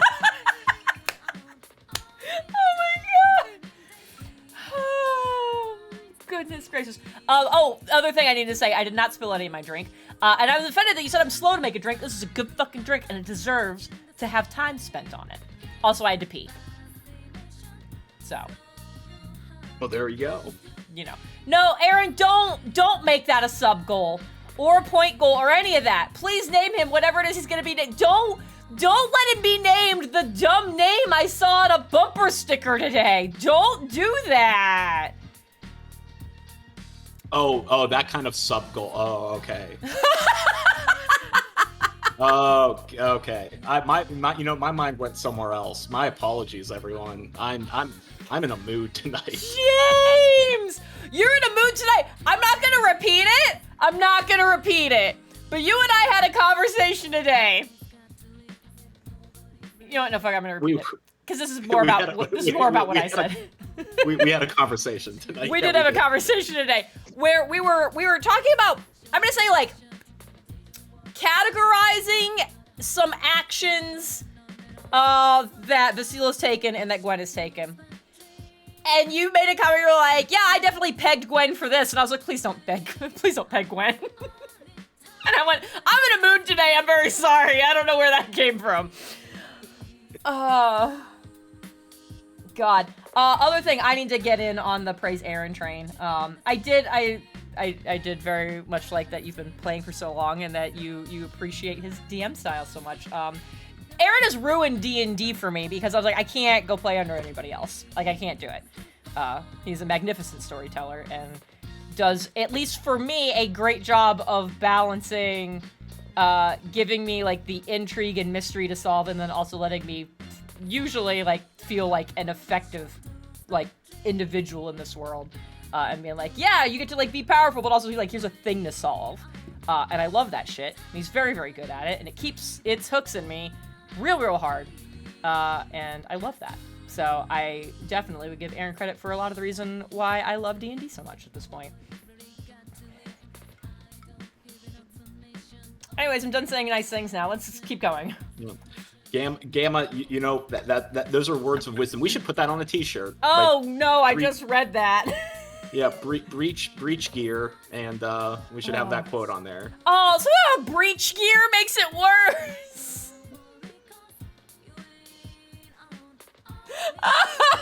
We are single-handedly playing this campaign. Not. Oh fuck. All right. Anyways. I just can't wait for the big celebration that's coming up in the Breach calendar, because it's the Mistresses month. I don't know if that's gonna actually happen in game or not, and I can't decide if it's better if it does or if it doesn't. Well, based on this conversation alone, I think Aaron is ripping pages out of his notebooks. Like, nope, we're not doing that. Nope, all off screen. All off screen. Hey guy, thank you for the follow. Here's I'm gonna say, hey, if that ends up being a thing in game, oh man, I want Gwen to meet Elf Boyfriend so bad, because she hasn't actually met him. God, I want that to happen during this festival thing. I think it'd be fun if it were like a masquerade, like in Venice, they have you won't realize it's Elf Boy. Oh no, that would be so disappointing. That also would not be good for Gwen's paranoia. Let's be real. If everybody's running around in masks and I don't actually know who I'm talking to, I already don't think I know who I'm talking to at any given moment. Because there's clearly someone running around not who they are. It's not 10 o'clock yet. We can't get into this. I mean, in all honesty, the only reason I want plate mail for Vasile is so that in an awkward social situation, he could just lower his face mask and just hide. Oh, man. Let's... have a good night, Logic. Thanks good for hanging out with us. Are these things refilled? Yeah. Give me that. There you go. Get that orange smash. Ooh, it's 10 East Coast. This is like the new it's 5 o'clock somewhere. It's 10 o'clock somewhere. You can talk about D&D. I also heard what you said. I'm just choosing to ignore it. Oh, okay. Joe, yes, plate mail is an introvert's best friend. 50 Shades Darker had a masquerade theme. Oh no! It's all coming together. No, I hate it.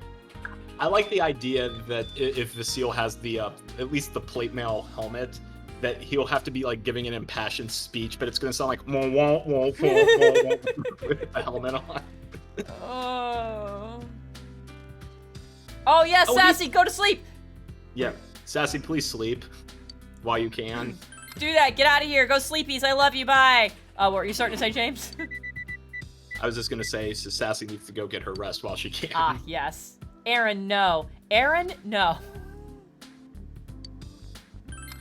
Absolutely the fuck not. I will leave. I'm gonna take back every nice thing I just said about you as a DM and just right here just throw it in the garbage. Oh, that's not very nice. If he made a 50 Shades of Grey campaign and I unwillingly played in it, yeah, that's not nice either. Well, I mean, unwillingly playing a campaign based on that, from what I know about the series, that sounds about right. Oh, God. Oh, this is getting so much worse. I hate it. Ugh. 50 Shades is a level 11. James wanted 6. I'm not certain what 6 is, since fanfic has ruined my perception. I mean, okay. As long as it's not the fanfic that you sent me to mess with Aaron when his character bought smut novels, and you're like, okay, here's these different categories. This one's like, what did you say? Like plus 10 psychic damage, something like that? It was bad. It was real bad. Don't do that. Me and Exposition Elf cannot be at the psychic damage level, please and thank you. But anyway, I'm just gonna go back to my vending machine now. Yeah, let's go back to your gambling with a vending machine. Oh, I have so many sodas in my pockets. I gotta check social links. What stories you got? I got 2 things left on my list right now. Yeah. So I also have 2 things left. This one is just entitled "Car Insurance is a Scam." Oh yeah, I want to know about that one. So I finally got my car back from the auto body shop. So I was in a very, very minor fender bender on the 12th of June, which is more than a month ago. And it was very minor damage, but, followed through with insurance, as you do. And the the auto body place kept my car for 3.5 weeks. Now, my insurance was going to cover, I have to pay the deductible, but they would cover everything after that. And they would also cover a rental car as long as I kept it under a certain mileage, and then I would just have to pay tax on it per day. And it was very minor damage, and I'm like, why is this taking 3.5 weeks? Like, you didn't have to order new parts. I mean, it was stuff that could literally be hammered out and then just repainted. And I'm thinking like, oh, well, you know what? They know the insurance company's paying. So they're like, oh yeah, that's going to take a month, because if it takes a month, the car rental place gets, fees for a month. And it's just like this big web of everyone just mooching off the insurance and just taking this process as long as it literally can to just get as much money from my insurance company as possible. I was so frustrated because I had this like dinky little Hyundai that could barely fit the car seats in the back, and like I was like hugging the wheel so that my children could have leg room, and I'm like, I can't do this for a month. Fortunately, I spent several days in Austin to get away from that car. That was the reason I went to Austin, is just to get away from that stupid rental car. But yeah, car insurance, total scam. I fucked up, and I'm trying to decide if it's worth reloading the save. What happened? I went and did the fortune thing, and I was like, oh, I need to progress death.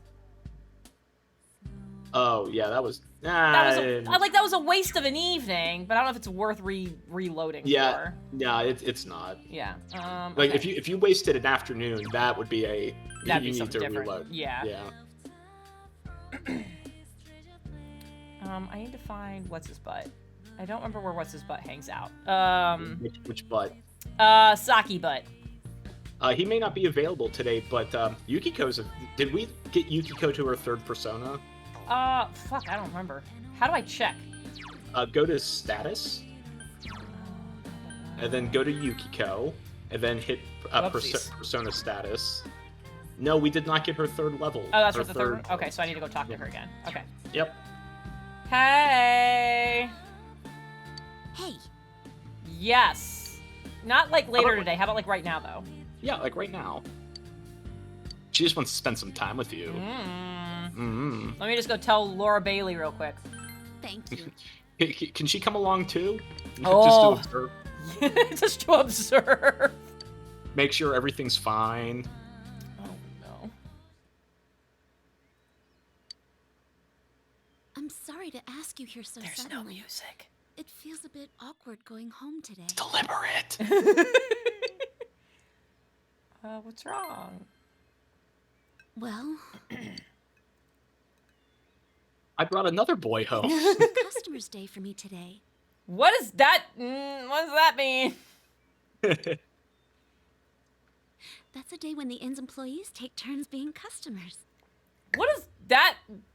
Okay. We've done it every now and then for a while, but I decided to participate this time too. Does it mean the customers are now suddenly also the staff? What's going on? Yeah, there you go. It's a really fun exchange program. I wanted to see from a customer's point of view if our inn is truly satisfying. Just gonna let that go. So I asked them to sign me up. You sound really dedicated. What? They did not give me the honeymoon suite for whatever reason. I don't know. Oh, well, I'm always dedicated though. I didn't mean that as like a insult. All right, never mind. No, I didn't. I played customer once before too, but it made me a little uncomfortable. It was strange having Mother and everyone say things like, "Welcome" to me. That's why I wanted to I'd like to imagine what they actually say to her when she comes home from school. What up, bitch? Did you bring the cigarettes? Flashfire, yes, this stream has just been something. It really has. I love it. Love every minute. Over as manager, that I wanted to leave Inaba. I thought it would be me finally coming clean to everyone. But they all just laughed and said they knew already. It made me realize how small I was. I was surrounded by good people, but I didn't understand that at all. I had myself convinced I had to bear my problems alone. I hear Teddy laughing. Teddy laughed from across the town. Haha, I heard a pun! I don't like it. She sounds like the voice is on the verge of crying, and I'm like, please don't. I lied to myself, looked away from small opportunities, and only put my efforts into leaving it all behind. So I'm gonna turn around, and you can either. Making so many good friends like you and Chie, I realized something. If I'm going to take one step at a time away from here, every step I use to run will take me somewhere I don't want to be. I think I'm gonna try to like use that on people just to make them wildly uncomfortable. It's a power move. It's a corporate power move. It's like, I'm just gonna turn around, and you can either stay or you can just leave this room and never speak to me again. Oh my god. The first thing I pictured was you doing this in like a professional setting, like in a meeting. Yeah. And then the second thing I pictured was Vasile doing this. You know, I didn't think to incorporate it into D&D, but now that little thought has entered my brain, oh Jen, what have you unleashed on my head? I don't know. Let's send that to me on Discord so I can find it later, because I can't click on it right now or I'll lose audio again. And if I keep averting my eyes, one day I might find myself blind to everything. Oh, that's horrible. Liz. Oh no. Oh no. You know what? We're gonna stop now. I gotta click on it. No, Liz, why? I think it would be incredibly scary. Yeah, Liz, send it to me on Discord. I'm gonna open it right now. Aaron, if you're still watching, please don't add this to your campaign. Oh no. It's getting worse. It's getting worse. Alright, she just sent it to me. Let's look. Okay, well, I just saw the first sentence and I already hate it. Oh my god! I will leave the game. I'll just leave the game. This is absolutely a cursed item, and I will leave the game. Whether I end up with it, whether somebody else ends up with it, nope. I'm leaving. I'm leaving forever. Unfortunately, What if Exposition Elf wears the ring? God, no, that would ruin him for me. But here's the funny thing. This is actually a great segue into one of the things on my list. Oh, now I hope I can fantastic. I need Yukiko to stop fucking talking, but we have to talk about the Uwu voice. We have to talk about this. The reason we have to talk about it is because I got to hang out with Christian on Sunday. Fucking Christ, what's happening? Okay, there we go. I got to hang out with Christian on Sunday. So we try to relatively regularly. He lives pretty south. I live pretty north. And because there's been a pandemic going on for a year and a fucking half, we found like a midway point. All right, this looks better, I think. We found like a midway point that's like an outdoor kind of like park-ish area. I'll stop and get us bubble teas, and then we'll meet up there.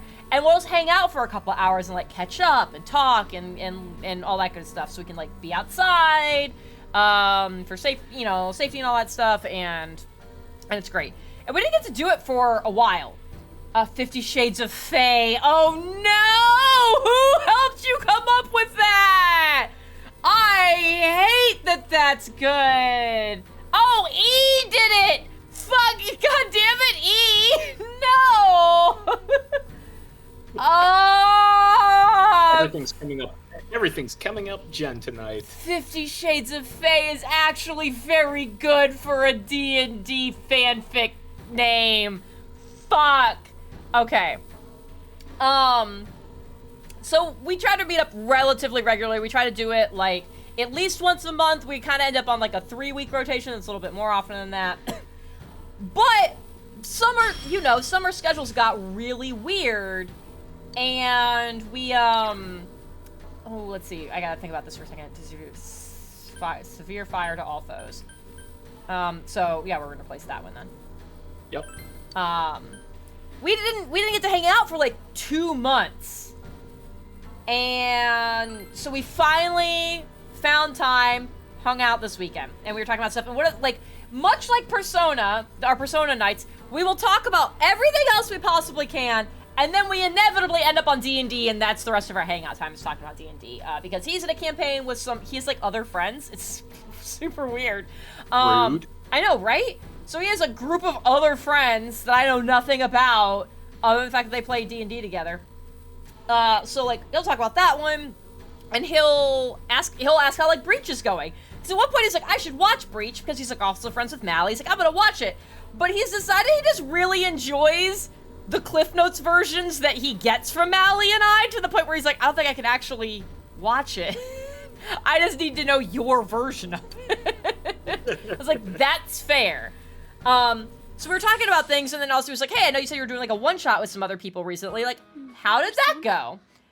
And, So I can still change. so I had to explain what happened to the voices. So I was like, here was like the idea behind the stream. As long as all of God, you are Yukiko, with me, shut up. I want think to talk about can this. Go on without making mistakes. There's other friends outside of the social circle, right? I was deeply offended that he like routinely plays D&D with people that I don't even know. Not only am I not involved, but I don't even know who these people are. He's like other friends from like college or whatever. Who does that? So Seriously. I hope we'll always be Yeah. friends. So like yours, I at least like know about them. I was like, I know things about them, and I know about the campaign. He's like, yeah, I play with other people. It's like, what does that mean? Tell me about this other game. He's like, it's been going for a while. I'm like, Christian, use your words. His main, yeah, exactly, his main campaign. We're gonna finish this conversation. We're gonna go back to Aaron's jab about the main campaign, because that was also very funny when that happened. Good, she's done talking. Thank Christ, I don't have to talk to you anymore. So I was like, here was like the idea of like, I did this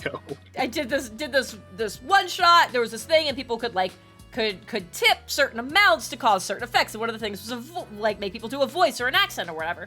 So someone donated like right off the bat enough, like whatever it was, like, you know, $60 to assign an accent to all 4 characters. I did it with a French accent. And the only reference I had for that was Lumiere from Beauty and the Beast. So that was really bad. And I was like, well, I guess we're doing it. So I did that for like almost an hour, and then one of my people showed up and was like, I have a voice that's worse, and I can't decide if Jen's gonna like never speak to me again as a result. And so I said to Christian, I was like, they ended up doing it, and I had to do the ooh woo e-girl voice. And he goes, what does that mean? And I picked Christian. I picked my hands up and did the finger pointy thing, and he went, nope, don't do it. I do not need a demonstration. I know exactly what it is just because of the hand gesture you made. And I went, but Christian, and he goes like, nope, and he got up and he walked away. He left for a solid like 3 minutes before he came back. I wanted to leave, but I was on stream with you in person. I had nowhere to go. That was also very funny, yes.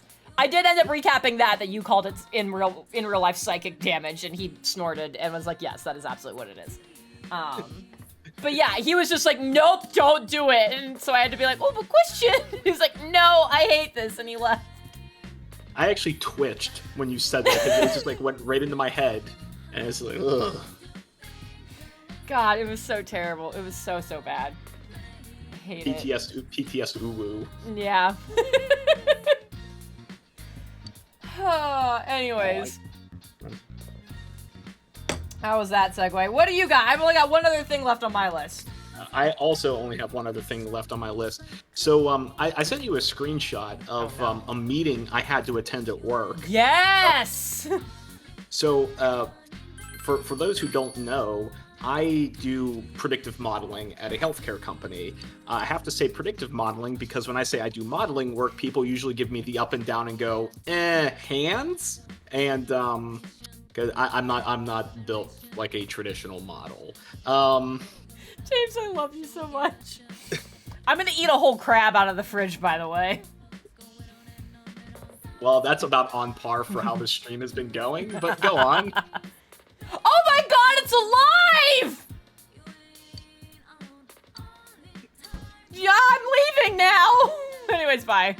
He was just defending his home and his food. Yeah, no, I mean, good for him. I didn't think it would just be a live ass crab in there. Yeah, this is what happens when Nanako also stops by the pet store on the way home from Junes at the grocery store. Yeah, a little bit. Yeah. So anyway, I do predictive modeling, and once every other week, the predictive modelers at my company, we get together for just like a 1 hour powwow where we take turns just like sharing stuff that we've learned or something that we're pretty knowledgeable about that we think everyone else, that the other predictive modelers would find interesting. And one of the things that the presenter was talking about was reinforced learning for artificial intelligence. And his example was Super Mario. So it's World 1-1, and he has, he photoshopped Mario, a Goomba, and a star. And he's like, well, there's only 3 things you can do in Mario. You can either run backwards, you can run forward, or you can run forward and jump. And he's trying to talk about how an AI will like run through all these scenarios and figure out, oh, running into a Goomba is bad. If you jump on the Goomba goes away, and how the AI will just build on all of its knowledge.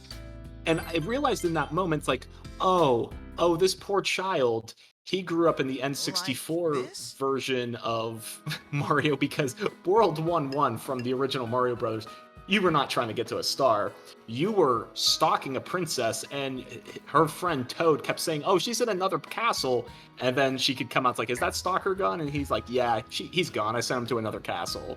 So I love this interpretation. I've never heard this interpretation of the game, that Toad was being, like, Toad was you at the dance club after you went to Hooter. Exactly. It all comes together perfectly. I never leave a story like out on full circle. Yeah, full circle. I never leave a story hanging. Oh my god. But yeah, like I'm looking at this, and like first off, I think it's funny that he's using Mario as an example for reinforced learning. But I'm like, no, not in World 1-1. Like if you put like, what was the first world in Super Mario 64? Like the Babam. Yeah, Babam Battlefield.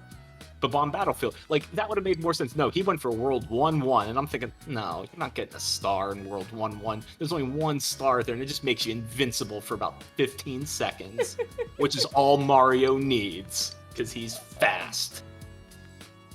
I was not. Whoops. Yep. You skipped through a lot. Yeah. I was trying to remember which button let me look at the transcript. Oh, can someone please quote that? Ashley, that's beautiful that you called it Chekhov's Hooters. That is perfect. Oh. That's right. I never hang a Hooters shirt up there unless I intend to use it. God. Oh, what a night tonight has been already, and it's not even 9:30. We knew we were gonna be punchy. I don't think we realized exactly how punchy we were gonna be. Yeah. I'm starting to feel like my old theater roots starting to show. Oh no. Yeah. Yeah, if you want to talk about like choices that were made in college, the theater stereotypes are 100% true across the board, and I was a part of that community for 4 years of college. So I hope that cognitive dissonance in your heads when you look at me, looking at this kid that was me in middle school, and theater parties just are all just making you want to throw up, because it made me want to throw up. Like I said, I was not a theater person, but I hung out with theater people, so I was at some of those parties, and I know. You know. I know. Yeah. I think everything you need to know about me, like in high school, the best way I could describe myself in high school outside of this kid right here was that my high school girlfriend was pretty close to Yumi. Oh boy.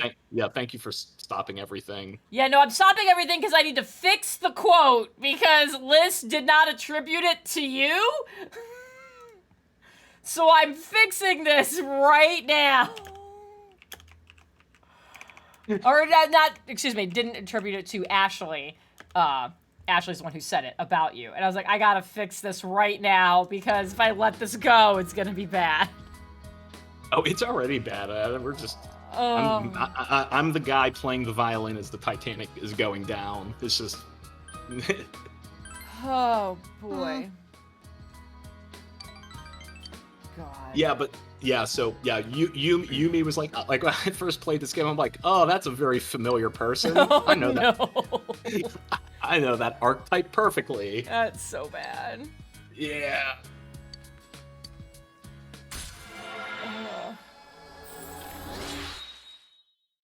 Yeah, I don't have a good Segui from that conversation to the last thing I have on my list, so I'm just gonna go for it. Go for it. I'm actually wearing it right now, too. So, some of y'all might have noticed or have seen, like, at one point when I first got it, I tweeted about it. So, I have a necklace that has a chunk of, just kind of, like, raw, like, unpolished amethyst on it. And I got this specifically when we were starting the Breach campaign, because I had a necklace kind of for Callista, and I was like, I want this to kind of be a thing that I do now for, like, my major characters. So, I was like, this is appropriate for Gwen. So, I got this necklace, with this chunk of amethyst on it. And I got it because I was like, I like amethyst. And also, Gwen, I was like, this is good. Do that. So, like, I'll wear it you're going to love this, James. When I feel like I need Gwen energy in my day, I'll wear it. So, like, I'm wearing it on stream right now. I wear it to work sometimes. And I'm just like, I feel like I need this kind of zen. You know, if I show up to work in my Callista necklace, that, like, I'm ready for war. It is pretty much what's happening. Good to know. Yeah. So I was wearing this necklace last week when I knew I was gonna have a day, because I think we talked about this. I caught them up a little bit, James, when I was like, last week was a thing, and I had a lot of long nights and a lot of long days, and it was just like, hoo boy, work was a thing. So there's a day I was like, I feel like I need some Gwen energy in my day. And also, I feel like I need to treat myself going into the day. So there is a place around here called Easy Tiger that it sounds, if you were to tell me, like, you should go to this place, it is a bakery / coffee shop words are hard, / like, beer garden, you'd be like, those things don't go together. It must be bad at all of them. No, it's good at being all of them. I love Easy Tiger. They've got a great outdoor patio area, and then, yeah, like, in theory, you can get any of these things at any point in the day, but, like, it's really... In the earlier part of the day, they focus on that coffee shop and bakery aspect of things. And then as the day transitions, it's like, all right, cool, they got a dope beer cheese and some awesome like soft giant pretzels that go with it. And then just a bajillion beers on tap. So, like, sometimes every once in a while, they will have my favorite. The only thing I miss about being in Michigan is there is a beer from Founders called Blushing Monk, which is, so good. I love it so much. But it's is that what Exposition Elf is going to be doing? Yeah. When you talk to him? Oh, I hope so. So there's this wonderful, like, raspberry beer that's called Blushing Monk that I love. It's like one of the only beers I like. And every once in a while, Easy Tiger will have it on tap, and it makes me so happy. But their coffee and their pastries are really great too. So I was like, I'm going to stop by there. I'm going to get a good coffee. I'm going to get myself a pastry on my way into work, because it is on the way to work, and it's great. And so I stopped by, and they're doing everything outside now. It used to be like, oh, like, here's this outside, like, giant patio area, but, like, if you're just, like, ordering stuff to go, like, you'll just walk in and order and grab it and leave. And right now they're doing everything outside. So, like, I go to the hostess there, and I was like, hey, can I place an order? She's like, sure, like, here's the menu. And I was like, cool, because I want to pick, like, I want to see, like, what pastries they currently have. Me a little more? And so I'm looking over it, and she's like, oh my gosh, she's like, is that amethyst on your necklace? This woman is hardcore into crystals. Oh. Hardcore. I learned so much while trying to just order my coffee. See, Carl knows about Blushing Monk. There we go. There, Rubeus. So there's also Rubeus. We're gonna go on this tangent real quick. So there's Rubeus, which is like a not as strong and not as raspberry version of Blushing Monk. Rubeus will, like, cover my urge for that drink in a pinch. I actually have some Rubeus. Like, you can get that one in a can. And every once in a while, I can actually find it at Whole Foods. So I have some Rubeus in the fridge. But Blushing Monk is so good. But if you're like, I love Blushing Monk, I can never find it, Rubeus is a good substitute. Anyways. Woman is hardcore into crystals, and I learned so much in the process of just trying to order my coffee. It was fucking wild. And then I started laughing because there were reasons I picked Amethyst for Gwen, but none of them have to do with any of this crystal energy stuff. The idea that, James, do you know what an amethyst is supposed to be good for?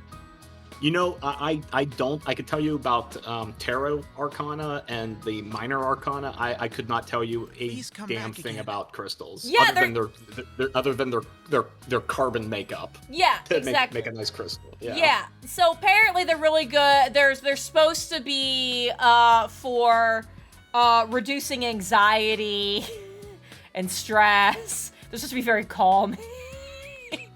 Well, no offense intended, Jen, but I would hate to see you not with that necklace. Right?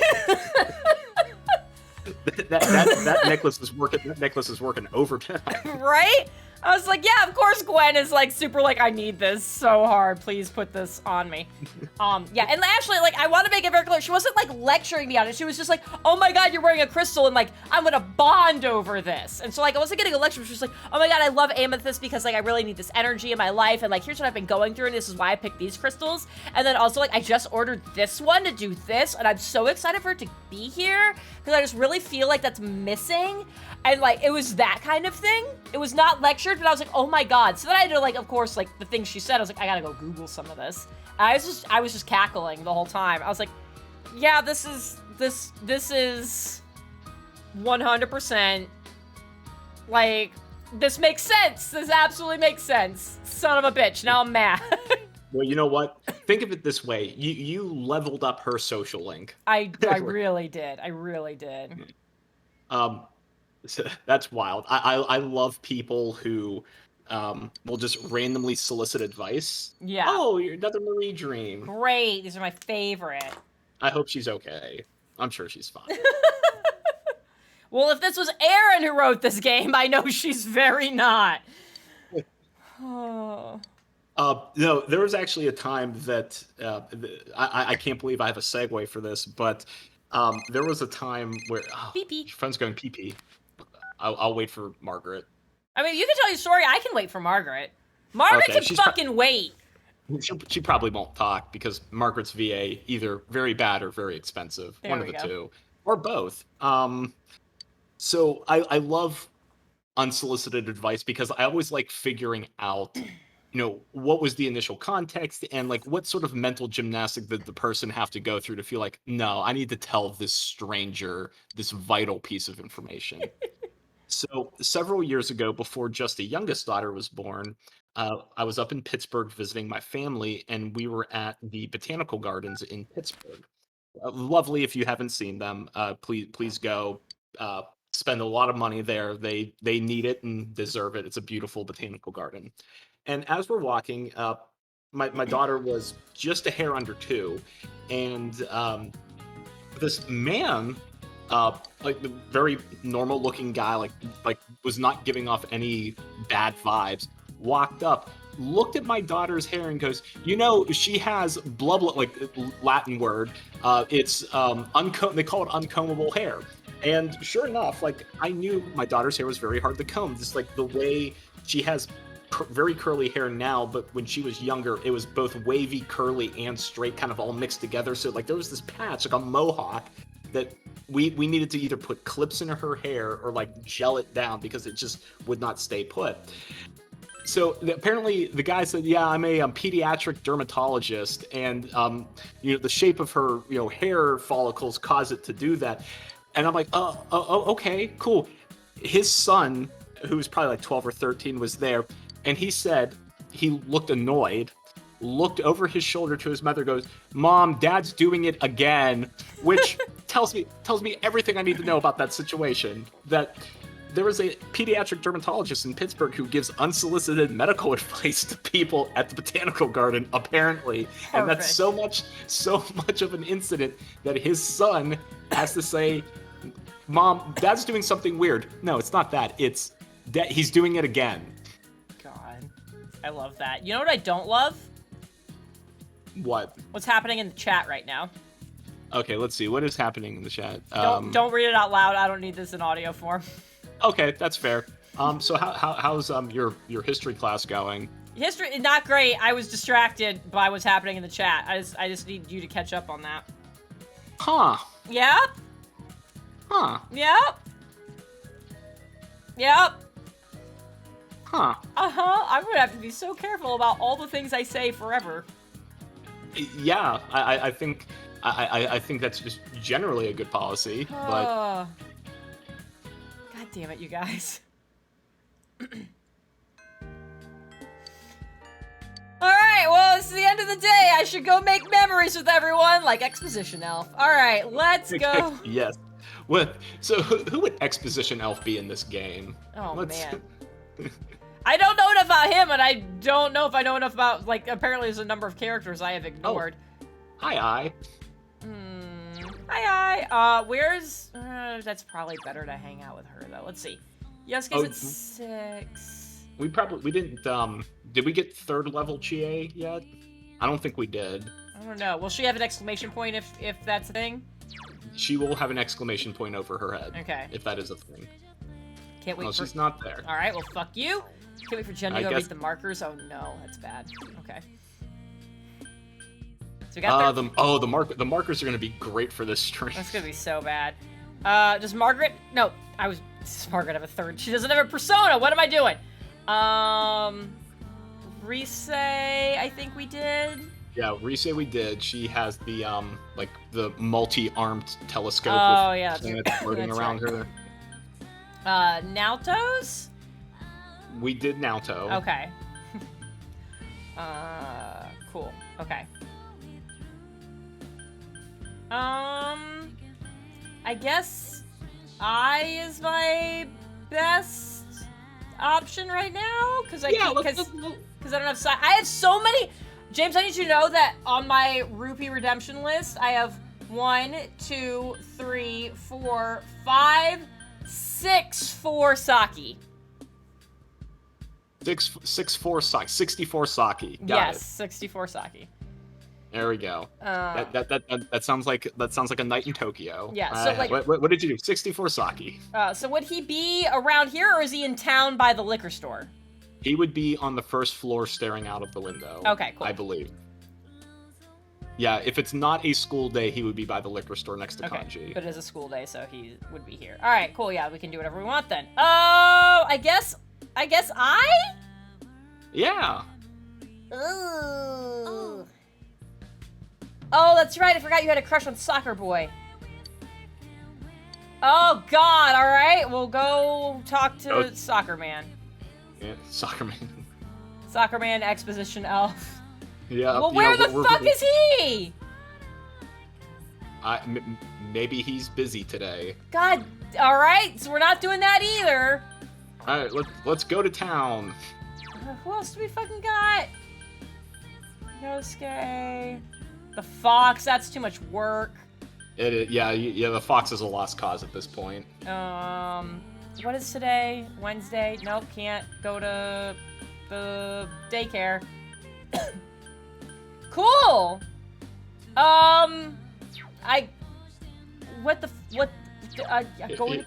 Let's try. Maybe Saki's brother is at the liquor store today. Who knows?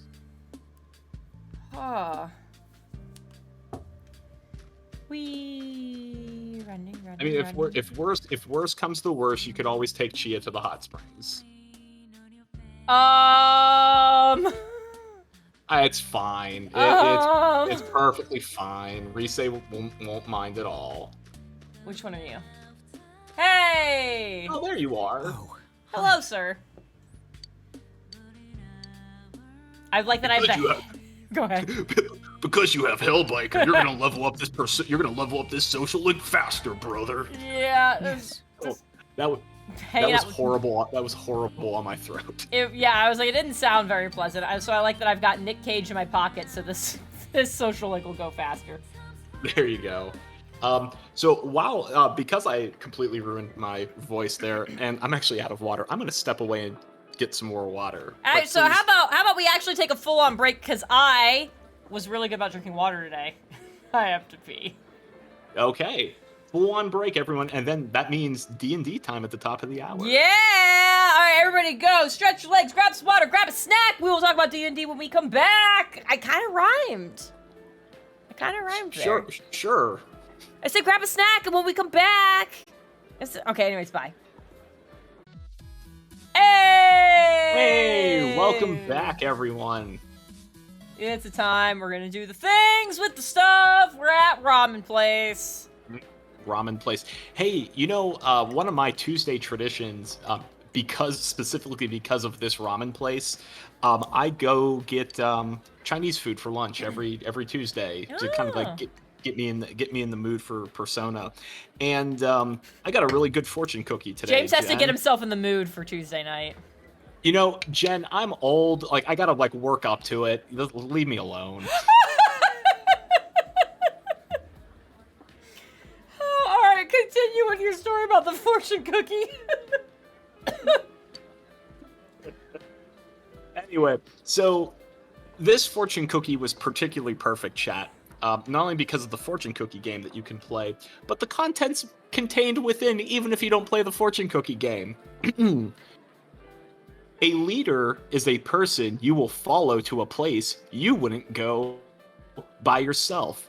This fortune cookie, Jen, not only hit the leader joke, but also a wonderful fortune cookie game. It really is a great fortune cookie game, Fortune. Can we talk about why the last choice on this dialogue tree is terrible? You know, because, you know, if you're going to have 3 choices, one of them needs to make the player go, wow, this is awful. Yeah, I was just like, oh, I haven't eaten here a lot lately. Oh, it's because on account of your dead sister who was brutally murdered? Like, why? But also, I know what the answer is, so, like, me saying anything sucks. You know, so the fact that, like, you don't want to actually say the truth, it's one of the reasons why, like, way back when I ranked the different social links, I put him in S tier. The reason I did that, and we'll get through it, and I'm not super spoiling anything because I think it's pretty, like, the writing's on the wall. His social link's all about coming to terms with his sister's death. Yeah. But the thing about it is that it makes you think, like, how do you respond to someone who's lost a loved one very unexpectedly like that? Because, I mean, that's a very human and very uncomfortable situation for anyone to be in, because, like, I don't know what to say. Like, I can't comfort you right now. There's nothing I can say to make you feel better in this moment. And I think this social link is great about not telling you what you should do as a person, but just making you think, like, what would I do in this situation? And I think that's, I like either in games or media that they don't tell you what to do, but they make you think about what you would do. Yeah. You know what I mean? It's like a very slight difference. And that's one of the reasons I put him like the very top. It's like, oh, for 10 levels, I'm legit thinking like, okay, I don't actually have to say anything because you're a silent protagonist. He's just word vomiting at you. You're seeing his feelings, so you don't have to respond usually. Yeah. And it's like, oh, he's like, oh, like when people are trying to like comfort him, it's like, no, it's not actually making me feel better. You're just trying to make yourself feel better. You're not actually making me feel. And it's like, oh, like, good God, have I done that to people? Like, it really makes me think. Oh yeah. So that's why I like this character. I like this social link. I just wish it wasn't so hard to start and like find him. But anyway, I digress. Or no, I don't digress. We're playing Persona. I'm allowed to talk about Persona. How weird about talking about Persona during a Persona stream. Everyone knows that when you play Persona, you talk about D&D, so... Clearly, and then we talk about Persona during D&D. So you were having this... You were telling this great... Sorry, like, giving us a great explanation of why this social link is so great and as S tier. And while you're telling that story, I made eye contact with Joe in the chat. Oh... And I almost did a spit take on the stream, and then I glared daggers at him. Joe. Oh, Joe. What are we gonna do with you? I love you, Joe. Wonderful human being, that Joe. And that's sincere. Joe is good people. Joe is pretty great. When he decides not to eat things that can kill him. Exactly. Sorry. That. I need to confess something. Okay. Do you want to? Oh, I guess you are sitting down. Let me get my clipboard out. When this scene started, and like right before we went to break, and it was like, oh, like you went to ramen with Naoki, and I was like, who the fuck is that? I forgot that was this guy's name, and Saki was the sister. Yep. Oops. You know, it's all right. You know, the parents wanted their kids' names to rhyme. You know. Oh, speaking of bad rhymes, children's books. I think they're just getting lazy now. there was one of my just the youngest daughter's one of her favorite books is Knick Knack Paddywhack. Okay. It's a book, it's like, this old man, he played one, da da da da da da. This book had the audacity to rhyme the word 7 with oven. How dare this book? You know how awkward that is for me as a reader, like reading this to my child and like kind of singing along with it, and I have to do the mental gymnastics to make the word 7 rhyme with oven. Yeah, visually it looks like it should, but no. So you know what I had to do? I had to say it like I'm British, like, oh, it's in the oven. Put it in the oven. The live crab is gone. Also Dojima. They're hanging out somewhere. Dojima has crabs! Alright, continuing on. Confirmed. Yep. Where will I go indeed?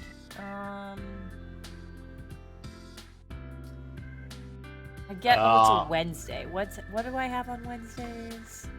I could go get hospital money.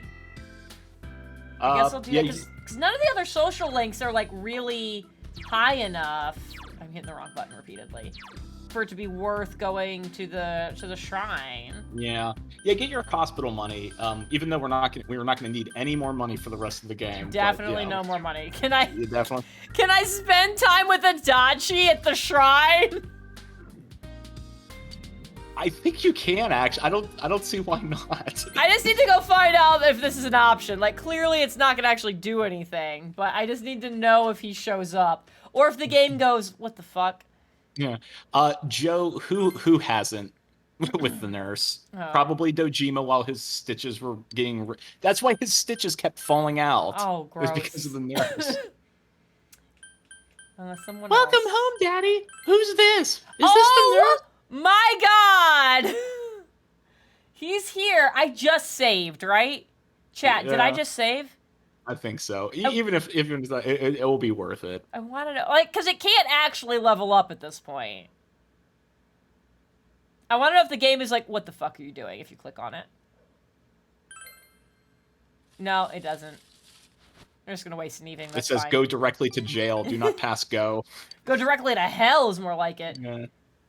Everything depends on your actions? What?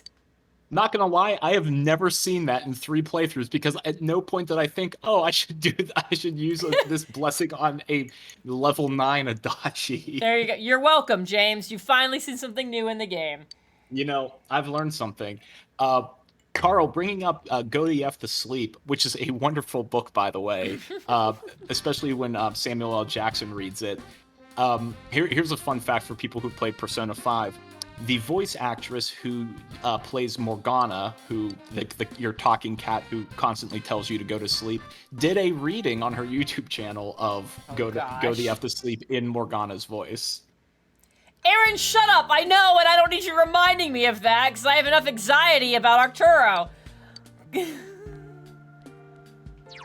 I love...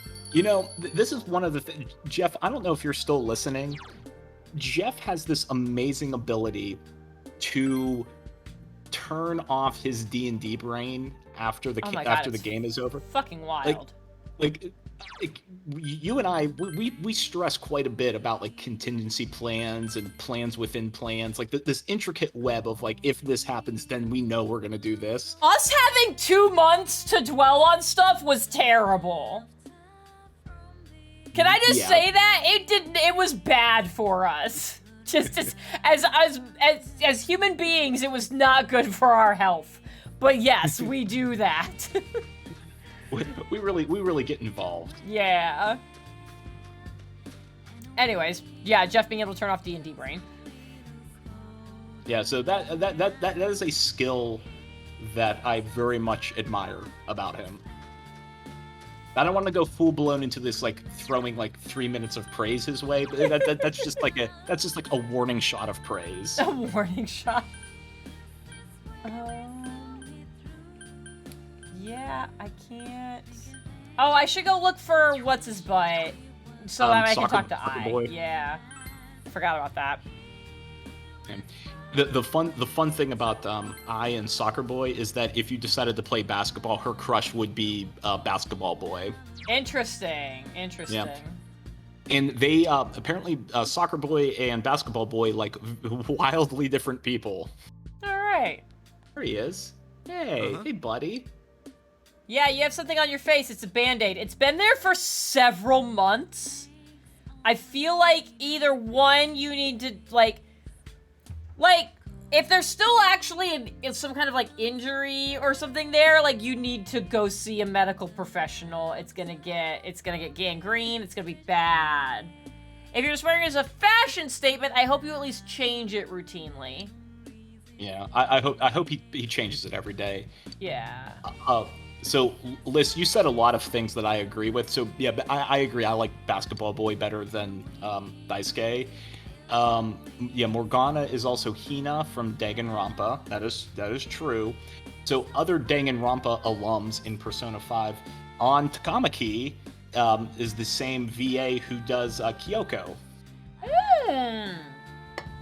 And who does that? Who do they voice in Persona? On the first girl you meet in Persona 5. Oh, that's upsetting. I do appreciate that Daisuke is just straight up like, nah, I'm not into women. I appreciate that.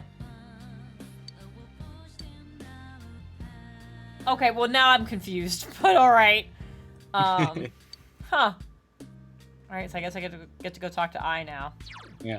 So here's the fun thing. If you decided to play basketball instead, Basketball Boy will say, what kind of girl do I like? I actually really like Chie, which is really funny if you're dating her too. Then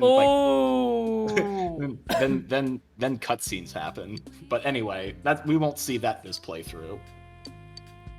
Yeah, let's go hang out with Ai so I can break her heart somewhere. That sounds great. Well, you've just been on a roll. I mean, you broke Yumi's heart, you broke Yukiko's heart, you broke Chie's heart. Man, we're on a rooftop. I'm really glad there's a fence around this entire thing.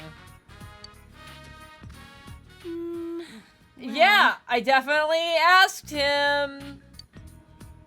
It's, yeah, nice girls when they're not girls. Pretty much where that landed.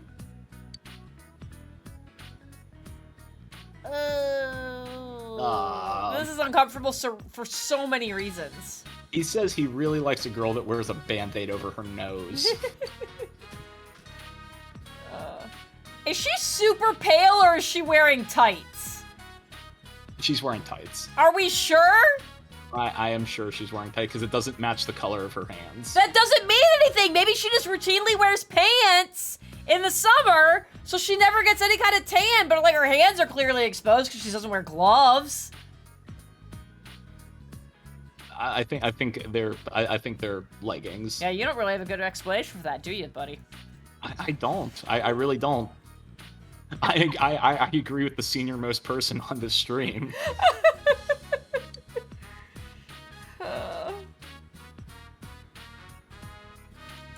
Oh, you're tired of beating around the bush, huh? We should talk about D&D. Is it 10? It is 10. Oh, thank God, it's 10 o'clock. Let's talk about D&D. Hey, so like we're fucked, right? No. I think we have a lot of avenues. I am. We convinced... do. Both of these statements are true. Yeah. Anyways, you keep talking because when I get on a roll, it's not stopping.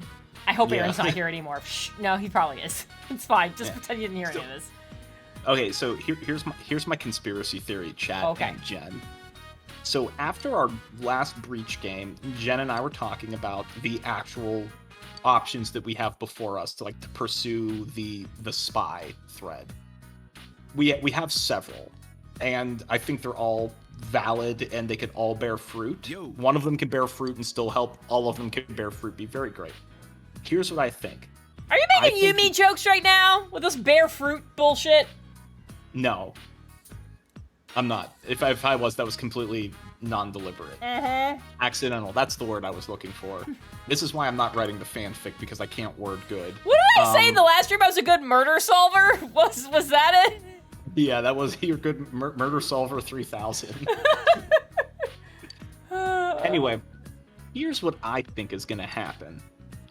Regardless if we have a path forward or not, like let's say we get the spy, like our plans work perfectly, something is going to happen at this coalition meeting that's going to interrupt the meeting. Oh, yeah. So no matter what we do, the meeting's getting interrupted. So like, even if we're in a fail state that we couldn't find the spy gets killed and like the body gets burned, so I can't, speak with dead. Even if we're in the fail state, it's not going to matter because shit's going to hit the fan so badly at the coalition meeting that's going to be the least of our concerns. Ah! What if you're on the other side of the fence? No! I said I was glad there was a fence here for this exact fucking reason. How did you get over that? How did she climb a fence that's slightly taller than her? I have no idea, Jen. How did she do that? She doesn't look like a climber, first of all. I think she'd be too worried about her nails. Second of all, it is angled the wrong way. Do you think someone who's about to jump off the building is worried about her nails? Look, breaking a nail hurts, all right? You know what also hurts? This building is only 2 stories. She's not gonna die. No, but like, bear with me here. All right, so this is my explanation for this. It's like, even if you're like, fuck it, I'm ending it all. Like, there is that primal instinct of this thing hurts, stop doing it.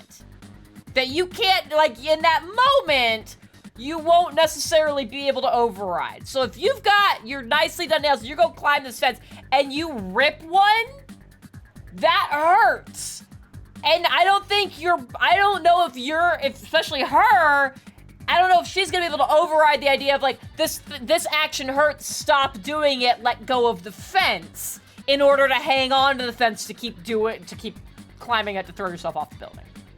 All I'm hearing is a more compelling case for how serious she is because she overcame that nail-breaking pain to do what she... You're right. You're absolutely right. Maybe she ran up the solar panel and did like a cool trick. Maybe she's a monk. Stay away from my elf, bitch. Daisuke's the monk. Confirmed. Oh no, I hate that. He did have gray hair, gray silver hair. Oh no. Amethyst eyes. No, that I have questions about too. He's an albino. He's an albino elf. Like maybe that's it. I don't know why that. Look, you and I've been over this. Nothing Aaron does is an accident. It's the same color as Gwen's spells. I mean, maybe he was laying those little fanfic traps. If Aaron makes him my secret brother, I'm gonna be so upset. He's an elf. He can't be my brother. But like, still, I don't know. Not with that attitude. Yeah, his hair is white and his eyes are purple. Actually, yeah, it's hot as hell. What? Yeah. Albinos, man. Anyway, there's a student about to jump. You wanna talk her down there? Let's deal with this. Full elf, Bliss. Oh boy. Definitely an elf. Yeah. Totally. Yeah, I think the description we got, he was like full on elf. Full on elf. Come over here. This is fine. Nope. Don't do that. Okay, well maybe stay over there then if you're gonna cry. Yeah, we went over this. I'm allergic to crying people, so.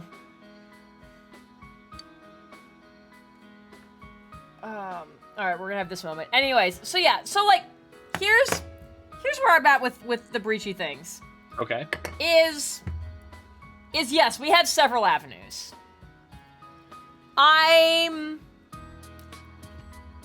I think to put it in like, so from like Gwen's perspective, every avenue we have had has been taken away, has fallen apart, has like, something has removed it as a thing you can follow.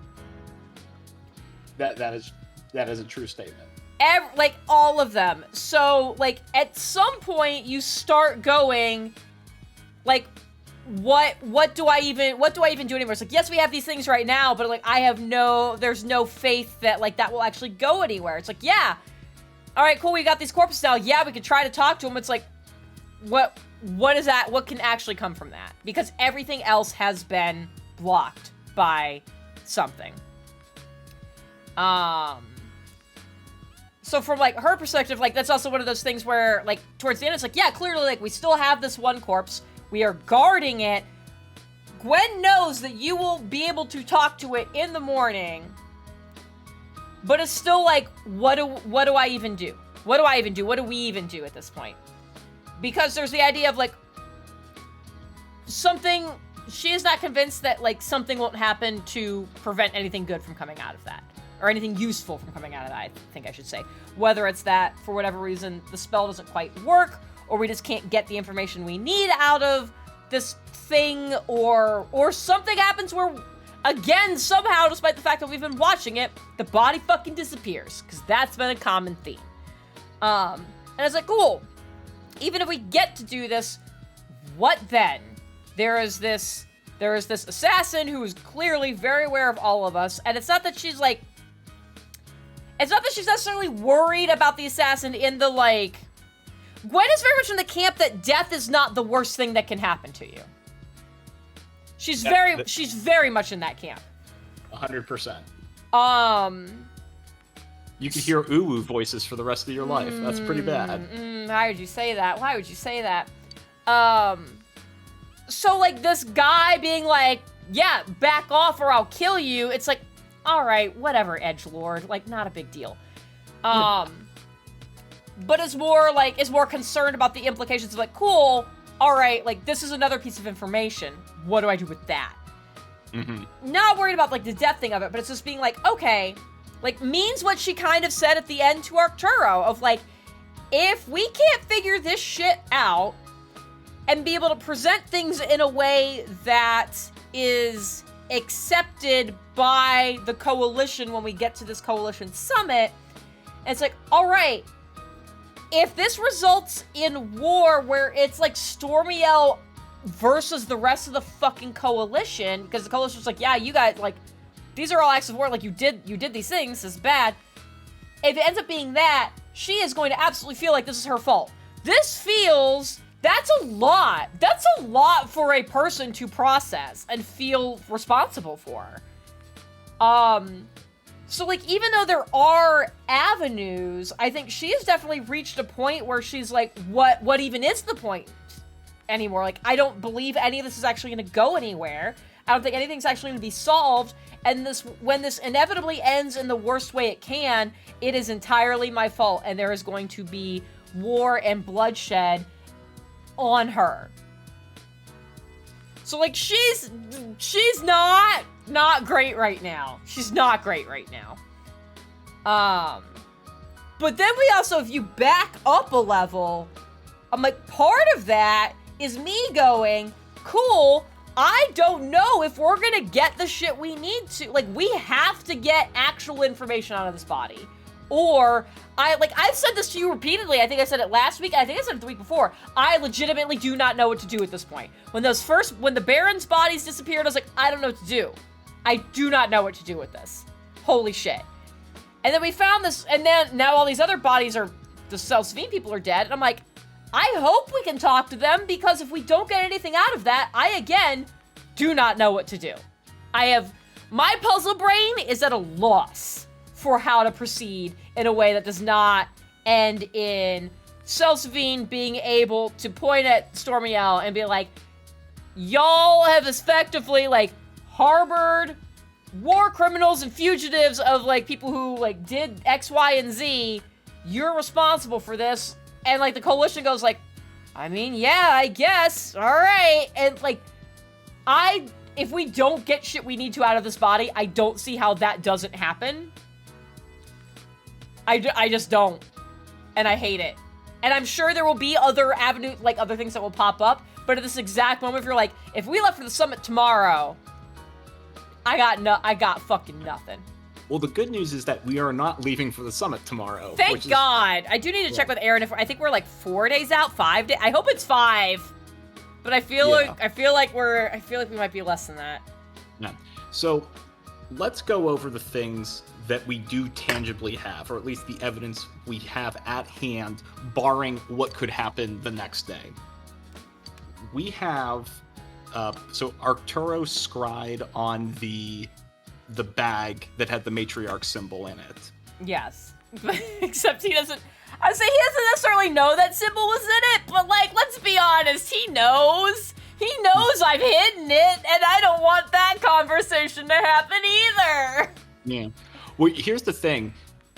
If we present that as evidence that it belonged to Warden Anna, yeah, like I imagine, like at the conference, Tiro stands up and goes, "Well, there was, I'm sure there was matriarch stuff there, separatists." And Gwen's just like, "I don't know what you're talking about. There was clearly nothing like that in this bag. Why would you think that? Why would you think that?" That's part of the reason I would say, quote unquote, kept it hidden. Like, I'm sure Arturo has to know. But that's part of the reason I haven't admitted to it, and that's part of the reason I also intend to, like, not bring it or anything. Because I'm, like, there's part of me that's like, I want to leave open the opportunity for somebody to fuck up saying something that's in the bag that's not at this moment. Because they're like, oh yeah, we put the stuff in there, so this thing should clearly be in there. I want to leave that possibility open. And then I also want to leave open the possibility of, like, yeah, well, like, how do you know that? How do you know it's not, like, and they try to throw this matriarch, like, under the bus and be like, yeah, I mean, you can look in there, there's nothing in there. Like, I want, like, for both of those possibilities, I'm hoping me keeping this out of the bag and quote-unquote hidden, I'm hoping that actually does something good. Even if it ultimately results in me having a conversation with Arturo that's wildly uncomfortable, as opposed to regular uncomfortable with him, I would be down for that, for him being like, hey, so that worked out really well, but we need to fucking talk about this. I would be cool with that. Me as a player would be cool with that. Gwen is gonna piss herself. Oh boy. So we have that. Yeah. We also have the body that has an identifiable tattoo that was made pre-death, that's been around for a long time, like the old symbol of Salsavine. So with any sort of rudimentary medical knowledge, you can see that this is an older tattoo, like I'm sure by its fading, and not something that was made post-mortem as planted evidence. So not only do we have a Salsavine soldier, but we also have the fact that they probably killed the people who owned a tavern and then burnt it to the ground. How rude of them. Because we don't know that the assassins set up those traps. That definitely could have been a Salsavine ploy of covering up evidence. Okay. As far as I'm glad you brought this up. Hey, I still have this other chest. We haven't opened it yet. And then suddenly I was like, man, we should have opened that before we went to bed. And then I had the thought yesterday, just randomly, I went, if this fucking box explodes too, when we try to open it, I'm gonna be so mad. We're gonna leave the city for about, like, we'll leave like a 15-minute walk out of the city gates and just open it up. It's one of those things I thought about. I was like, maybe it's good we didn't open it on the very flammable ship. Maybe it'd be very good. So we have that, and hi, hello? Oh, what? No! Oh, fuck this game. Nope. It's like, hell, I'm just like, haha, just kidding, unless. No, but seriously? No, I literally just, I guess I didn't say no. You sure about that, Champ? I said nothing. I said ellipses. I'm sorry. Yeah, I'm a weird guy. Have you looked in a mirror recently? My God. Oh boy. She's smiling sadly. That was a lot. That was a lot in that conversation. That was an invite for a relationship at level 5. I was about to say, I was like, I didn't feel like this rank was that far along. Jesus. There you go. So, and that's even, so we have the body, and that's even before we get our 5 questions with it.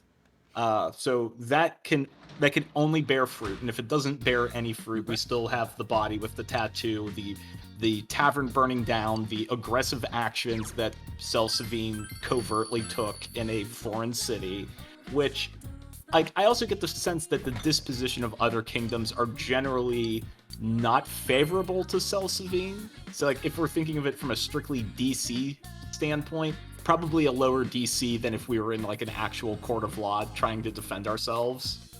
Yeah, so I've got a couple thoughts along here. So we'll start here and work backwards, and I'll inevitably forget things. So Okay. number one, I don't know. I don't know how other kingdoms might feel about Selsavine, because I know like there is a spectrum across which, like, even if you look at just like how kingdoms treat their general population and then also specifically their mages, there's definitely a spectrum that Stormiel's kind of at one end and Selsavine is at the other. And I have a rough idea of how the other kingdoms fall along that spectrum. But knowing that they exist along the spectrum and aren't necessarily on that Selsavine, on that Stormiel end of things. God, I hate that they're both S's. It's unclear to me how many of them would be like, Selsavine is clearly up to no good, and give Stormiel more of the benefit of the doubt in any of these proceedings. I don't actually know how close to Selsavine versus how close to Stormiel they might be on that spectrum. One of them I know. One of them I have concerns. So there's that. There's also the idea of like, okay, cool, we have cream stew sounds terrible. On the one hand, we do have this body that clearly is an old tattoo. And like, yes, it is a symbol of Selsavine, but like, I don't know, maybe it's just big old fan. Like a lot of what we have is circumstantial, or is effectively you have to trust what this person is saying. There's very few like hard evidence things. Like we have this bag, and we have Arturo saying, I've scribed and I know this person placed it. And on the one hand, he is at least a magister. So I'd like to think that carries enough weight that his testimony would be taken as gospel. Of like, yeah, okay, cool, this did belong to this person. But now we're going off of my word of where and when I found it. And it's like, well, does she actually matter? Does her word carry any weight? We have this body that we say we found in this bar that's now been destroyed, and there's no other evidence of things. And yeah, again, Arturo saw the body. That's true. In the tavern. That's and true. the murder. So again, if his word carries weight and you're his apprentice and that's an extension of his judgment, then I still think we're in decent shape. And on the one hand, like if he was a magister and I was an apprentice, or I was an apprentice from that did not pick Stormiel as our residence, like for sure. But I don't know how much of an argument can be made for, like, well, of course you're gonna stick up for Stormiel, that's where you live. So, like, that's why I'm more worried about what weight my testimony might have, but then also even Arturo's, if they're like, cool, like, yeah, you're a magister, but, like, are you sure you're not biased to this? And, like, even if he's like, no, absolutely not, whatever the fuck, that doesn't necessarily translate to how people are actually going to feel about the things he's saying. I wonder, that book that he did the I'm gonna call it Scribe with Dead is probably the best way to describe it. Yeah. Do you think the other magisters would recognize that magic and trust the testimony that was in it? Oh, I mean, at that point, he would have to, like, show people the book and admit to it, and I don't think he would do that. Because of how weird he was about it being like, that's old magic, don't fuck with that. Whereas straight up just like, don't worry about it, pretend you didn't see any of that. Like, I think if it got real bad, he might pull that out and be like, look at this. But that also still doesn't like necessarily say, that didn't necessarily say, that described their death. it described who they are, and they're very Salsavine names. I mean, assuming that, I mean, I don't know if Thaddeus, what was the fucking name of Thaddeus. Yeah, we had Samuel and Thaddeus. I don't know if those are very Salsavine names. I'm gonna say they are. Okay, well, there you go. I feel like it's this one. Nope. Okay. I was like, I don't remember. Try again. I haven't made a roux in forever, and I was like, I know you gotta add it slowly, but I was like, I don't remember if I heated it up first or not. Oh no, I don't want to share my lumpy stew with anyone. You don't want to share your lumpy cream stew with Rise? Oh god, it's gonna make me do it. Okay, who do we want to Eat share alone. Who am I sharing my lumpy stew with before I reset? You eat alone? No, I need someone else to experience my lumpy stew. How about Yumi? Oh, there we go. Look at you.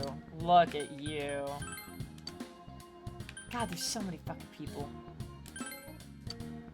Hey, Yumi.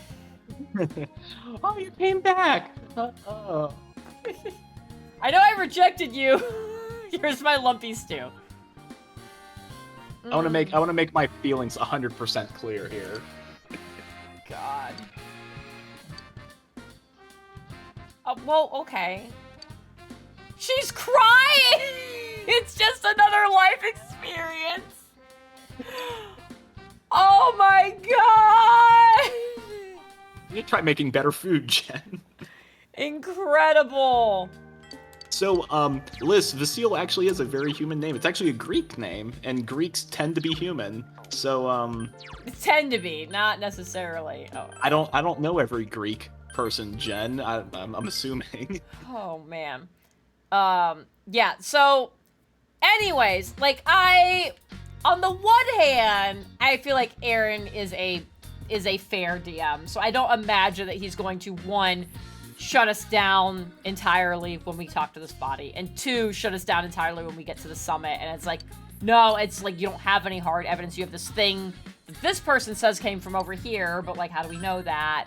And like, you have this information that's just you saying it. How do we know that? Like, I don't think he's gonna block all of that, but I'm trying to be prepared. Like, my brain was trying to be prepared for that possibility.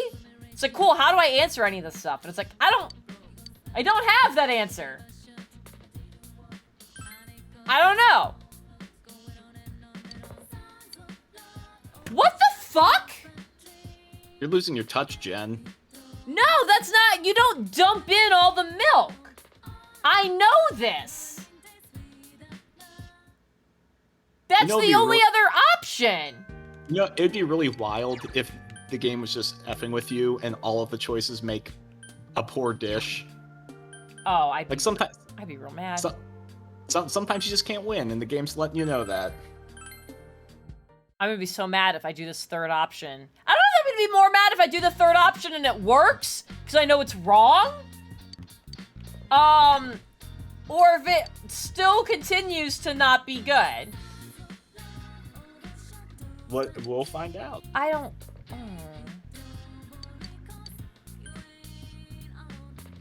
Yeah, no. No, this is wrong. No, that's wrong! That's not how that works! That's not how that works! If you do that, if you add cold milk to the warm thing, it doesn't incorporate, that's when it gets lumpy and weird! Fuck that! Fuck all that. Alright, who do I need to... Ooh, I don't know if Go ahead. I mean, you're the only person. I mean, you have Naoki, and I mean, you could always just share it with Rise because she's your girlfriend. And... Yeah, I might as well get like points for it. Hey, let's share it with I. She seems emotionally compromised. Here, have my creamy stew. Yeah, God. It's funny because it's true. What is this? Yeah, just kidding again. It's how I emotionally protect myself from rejection. See, Joe even knows. Joe even knows that's how you ruin a roux. Yeah, maybe physics work differently in Japan. No, shut up. That's not even physics. I'm telling you, cooking is physics. Cooking is more chemistry than physics, let's be real. Yeah, but I mean, particles are mixing, and that's, aqua dynamics are physics, so... Sort of? We're not getting into this. No, we're in D&D territory. We're not doing this. Yeah, we're you're right. not fucking doing this. Okay, so let's go through our evidence. So we've talked about the bag, we've talked about the body. The other thing that we have custom-made crossbow bolt and then the giant crossbow bolt. Arctor could scry on that, and we can either figure out where the assassin is, or we could figure out who is making the custom-made crossbow bolts if the assassin isn't making the smaller ones himself as well. So, 2 things on this. One, I think we can easily figure out where he's getting this stuff. I don't know if we're going to be able to figure out with enough time to do anything with that information. Ultimately, that doesn't help us, and I don't think we're going to be able to do that, figure out, where they're coming from, and have that lead us to the assassin in time to be able to talk to him long enough to convince him to be like, can you just, tell us who hired you? Because that's the problem I have right now, is where he came from. Who is ultimately responsible for him being a part of this saga at this point? Because, at one point, it was all right, cool, this is an extra layer of defense that Celsius is we left some soldiers behind, but also, we've got you. Between the two of you, someone will find him. Because that doesn't make any sense, because he just killed all the Celsius soldiers. So it's probably not that. At one point, there was a conversation, I was cool, what if that was kind of an insurance policy the Barons had on it? The Barons also seem interested in, this not being... that's gonna draw attention to them. And they were no, this was off the books. This was not something that anybody was supposed to be doing. This is not official business. We do not want that scrutiny. So it's alright. So you're not gonna hire an assassin who's gonna go and fucking burn a building down and, murder a bunch of other people. It's alright, well, that doesn't track. I don't know about that. We've got the Sisters of the Vanguard, but they have in theory, fucking get back to that in a second, in theory have asked us, they want to talk to the spy alive. They're not gonna fucking hire an assassin. So what do we have left? Maybe they hired the assassin just to track him, not to kill him. That would be weird. Or to kill all the people trying to kill the assassin. The Selsavine people. But then, but there's no reason for us to be threatened then. Well, maybe he doesn't know our intentions. That sounds like a bad contract if they were hey, find him, don't kill him. Also, we're going to tell these other people who are also going to look for him. That is a very valid statement. I said a dum-dum and Jen called me out on it. Okay, so...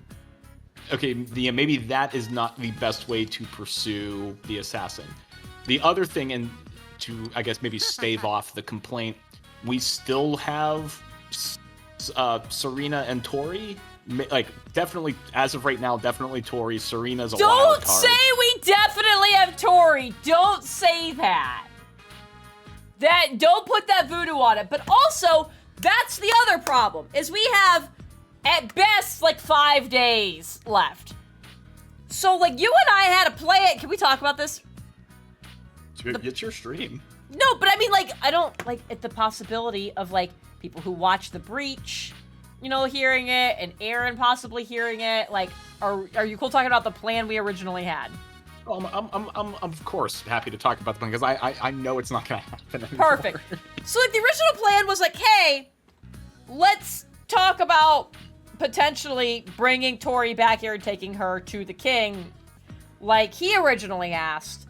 And it's alright, if you're gonna do that, that is 2 entire days that we lose at least you and probably someone else, because you should not travel alone. Especially now that we've been overtly threatened by this assassin.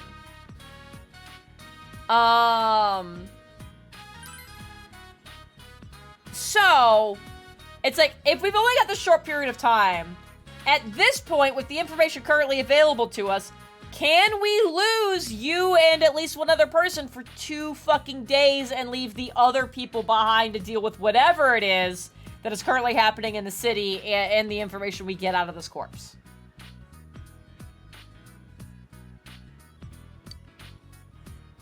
Actually, I don't see how that's relevant right now, but okay. I didn't mean like you guys were gonna go tell Aaron, but like you also watched the thing. Yeah. So like just from like just from the viewer standpoint, if you're like, they're going to do this, you know, that's what I meant about that. Not that anybody's gonna go rat us out to Aaron. Yeah, that's gonna be an expensive 2 days. Yeah. For sure. Yeah, so who knows? I think it really comes down to if we're able to get to the spy or not. Like, is Tori our fail state? I mean, here's the other thought that I had.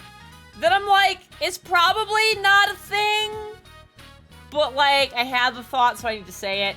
We are operating entirely under that quote-unquote Vanguard lady's information that the Salsavine soldiers and the assassin are both looking for the spy and not looking for Serena and or her sister. We're currently operating under that assumption. Yeah, but why brutally murder the Salsavine guards who are camped out in the city then? If the guards were also looking, like I'm not saying they both have to have been hired by Salsavine. It's the same thing as looking for the spy. If there's got to be another power at play that has brought the assassin into the mix. Is there another power that would benefit from Serena not being around to talk to people? Well, I don't want to share on stream, but we've talked about the other player that might be involved. Yeah, group of players involved. I don't think. Oh, okay. One of them, that would be a detriment to remove Serena from the mix, and then the other one, killing her, would not be good. Yeah. But let's assume that maybe the assassin isn't on a killing mission and is just on a tracking mission for them. I can see them being willing to kill other people to get to that.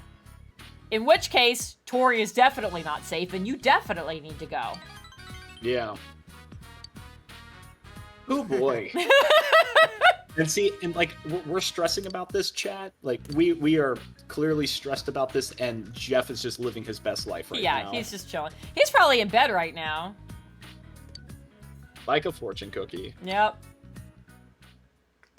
Oh, the music stopped. He's like right here. Like, you guys had to notice. And why'd you stop walking? Like, you could keep walking. Ah, yes. Psychics on TV. Mm-hmm. And the store's facing the wrong way. Oh, boy. I mean, they're, like, mad that he looks like he's not super depressed. Yep. Still, like, 8-9 months later. Like, y'all. Mm-hmm. Yeah. Fuck these bitches. Not seriously.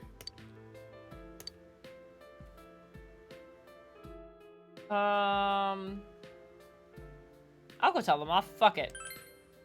No, it's okay. No, it's not okay, though.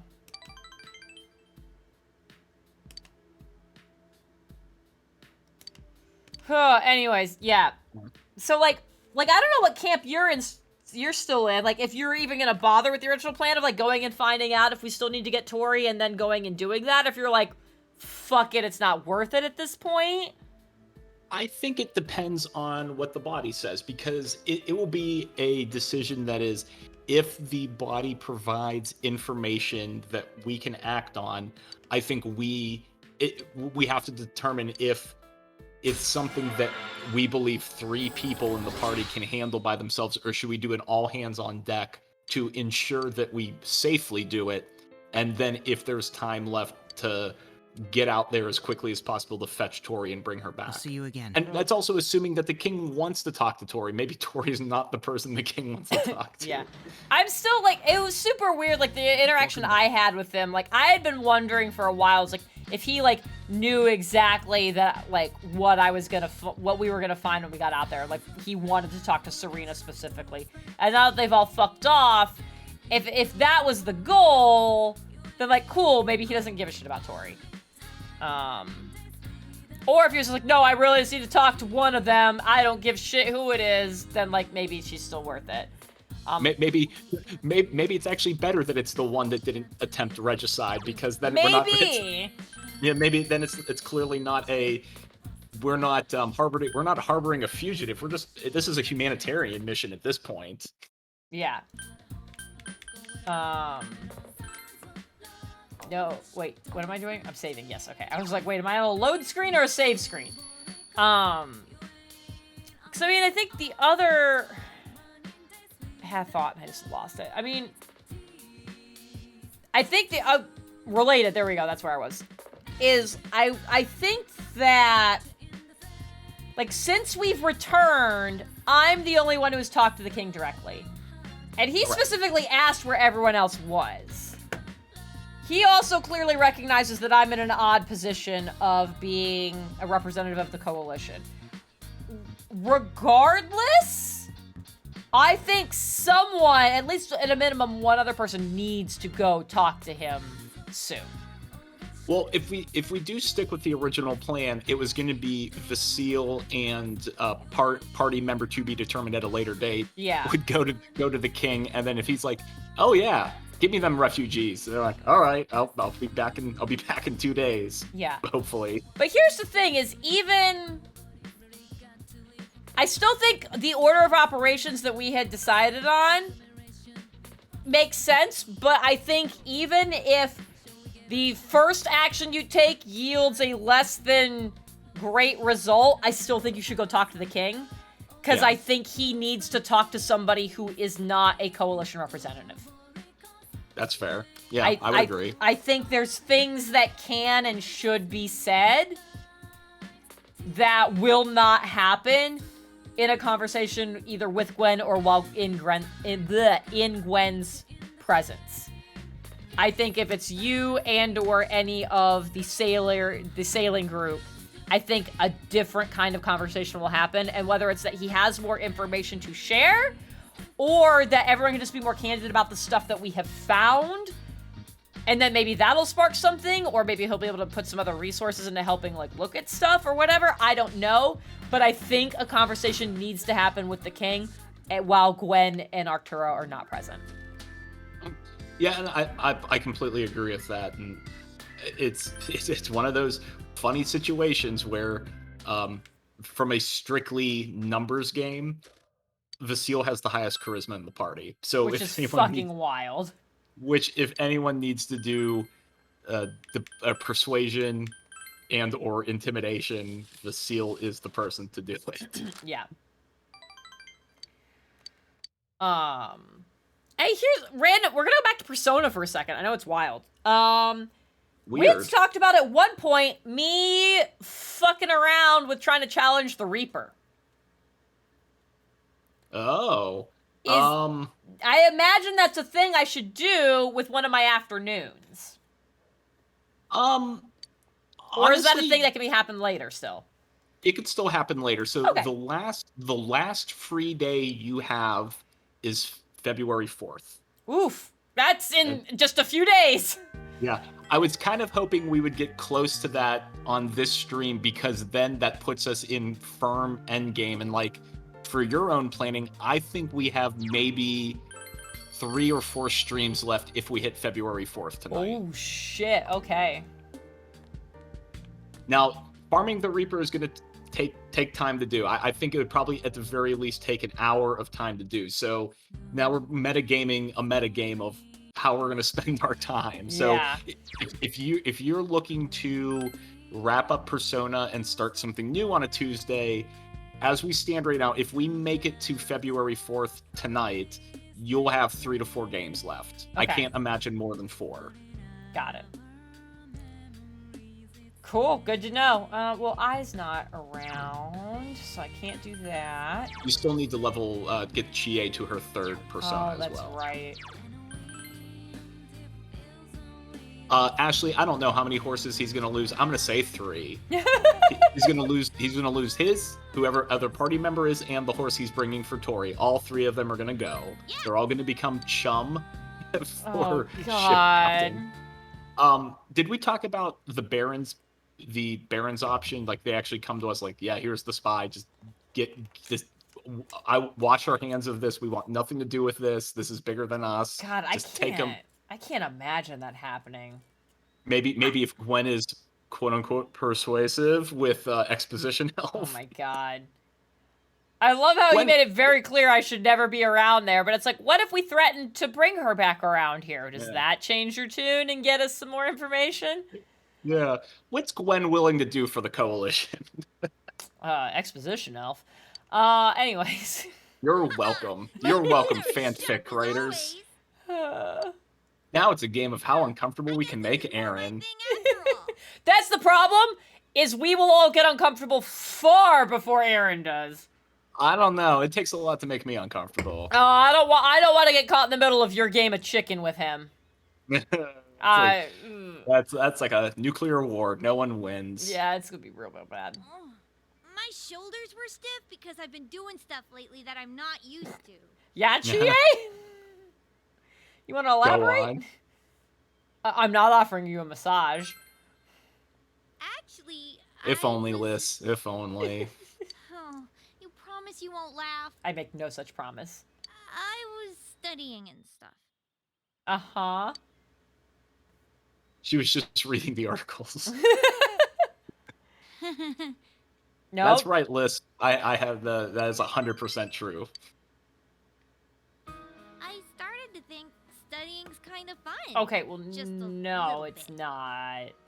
Thinking about Adachi-san made me wonder if he was just weird. What? Probably. Murderers tend to be weird, yes. Yeah, what is even the sentence? But then I thought, if my life had been different, I could have been just like him. Maybe everybody could. No? I'm gonna go with no. I realized that no matter how trivial something seems, it's related to my life. And that scared me. I would like to imagine what's going through the protagonist's head right now is, I don't have enough spoons for this. Like, right? No. That's why during history class it hit me suddenly that the history we were studying was all connected to me. The people It's back not then, inaccurate. the things they did, their culture, it's all connected. And it's tied to me too. It's all connected, bro. Yeah. It's not just something that happened. You know what? a long Chie time went ago on in to a his faraway successful career of country. writing fortune Real cookies. people laughed, cried, and died there. Math and physics too. They may not make any sense to me, but they're things I can use to help me understand the world. I mean, only if they start making sense to you, though.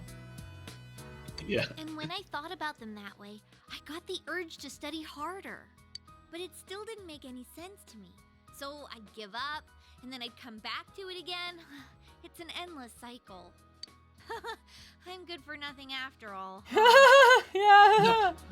Oh, you sure are. Want me to help? I tutor.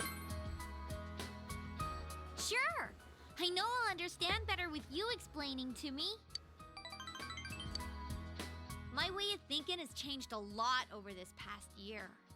But I think what changed the most is that I like this town now. I didn't hate it before, but it didn't really mean anything to me. Now, though, I realize that everyone is here. Yukiko, Yosuke, even you. Like all one my more friends month. and family.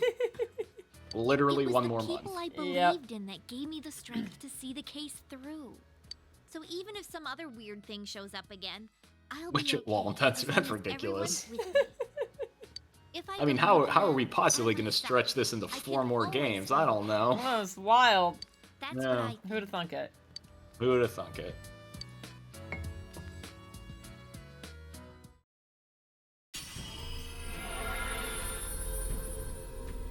I like those shoes.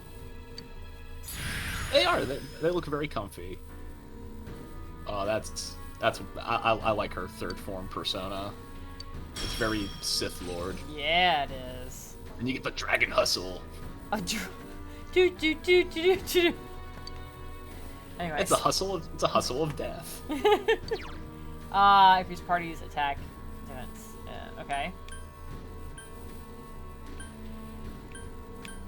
I don't. I would get rid of either Apt Pupil or Auto Taru Kaja for Dragon Hustle. I'm gonna get rid of this one. I'd rather have a higher crit rate.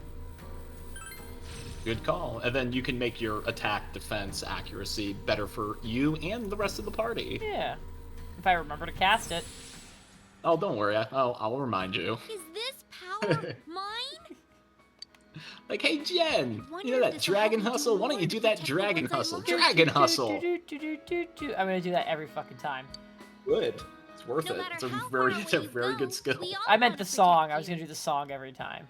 That's fine. I'll live with that song if it means you're gonna cast that every round of combat. Yay. Okay, so now we have our main party up to their 3rd tier persona, which is wonderful. Oh, god damn it.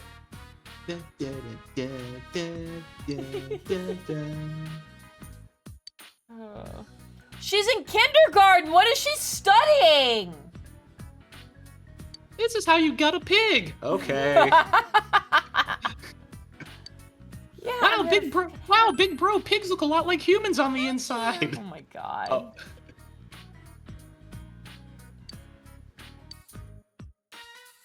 Oh no, what are the words you have to make sentences with? Oh no, is your dad gonna come home and be a dad, or am I gonna keep filling that role? Welcome home. Oh, it's dead. What a rare occurrence.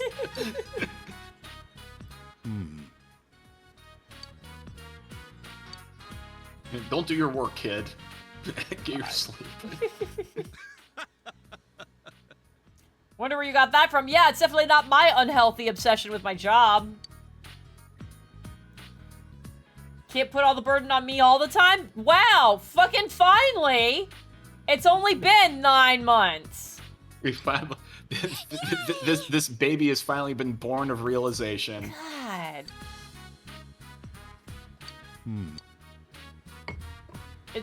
Dojima, you suck at this.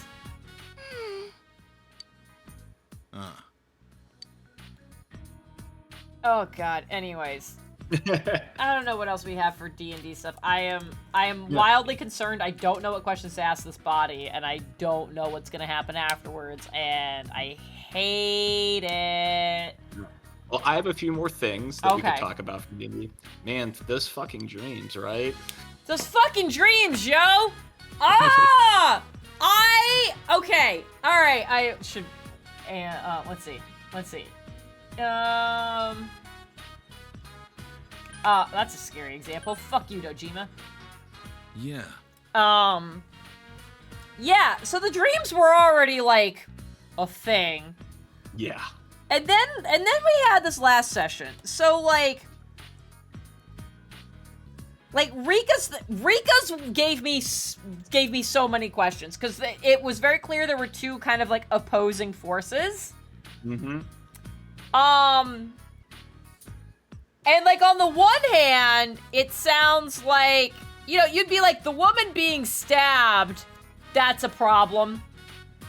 We should help the woman. Yeah, not good. Yeah.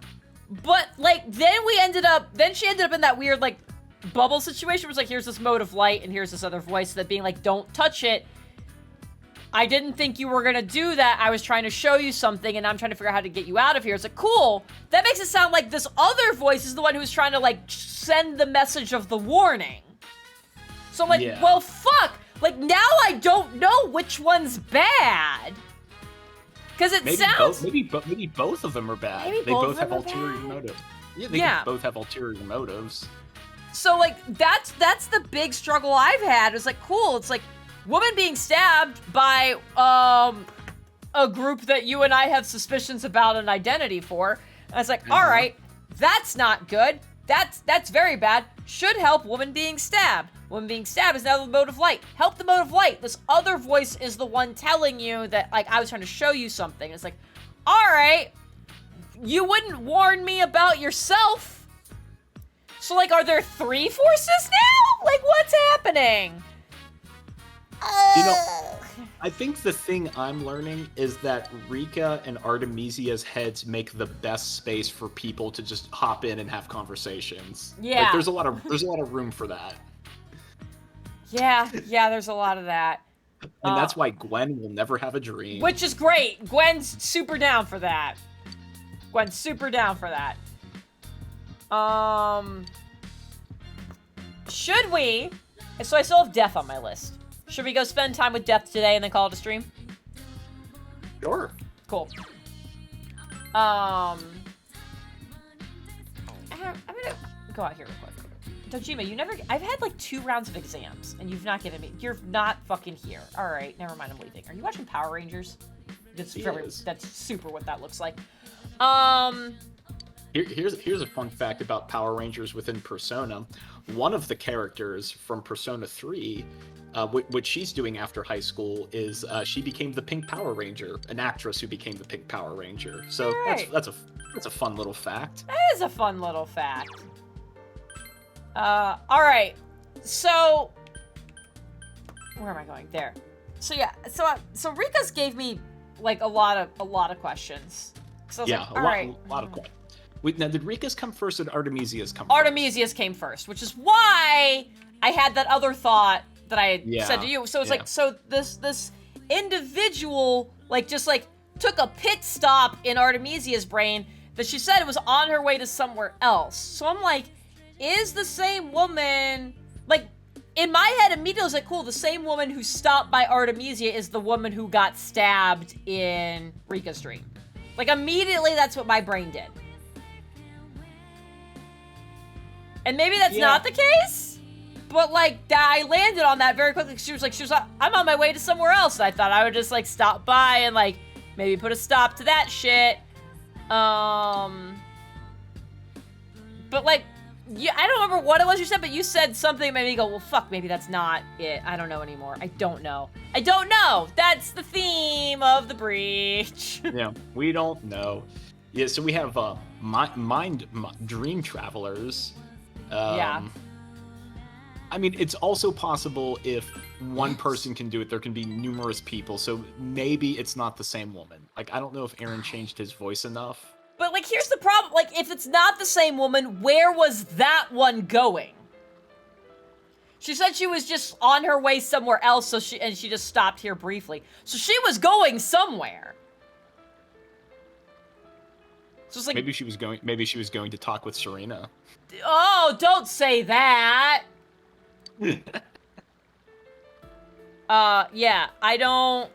So that's why I was like, oh, clearly, like, she went to Rika's. If she was going somewhere else entirely, that means somebody else is getting fucking dreams, and that's that's horrifying for an entirely different set of reasons. Mm-hmm. Did we get a description of what the woman looked like in Rika's dream? I feel like we got, like, a very brief description, but also based on Artemisia's and, like, the way Aaron introduced that, it was like, hey, describe what this person looks like. I would imagine the appearance is fluid and is whatever appeals to the individual whose mind they are in. So I don't think a description is gonna do us much good. Yeah, but Aaron didn't offer that up to Rika. Like, he had he didn't ask Rika, like, hey, what's a comforting person to you look like? Right, you know? that's fair. That is absolutely fair. But I think it would also depend on, like, what the purpose of the thing was. So, like the one for Artemisia, like, she stopped by to have an active intervention and active conversation. So it's like, hey, if we're gonna have a conversation and I'm gonna admit to you that I've kind of invaded your brain space, I need to be as non-threatening as possible. How do I be non-threatening? Let's be real attractive.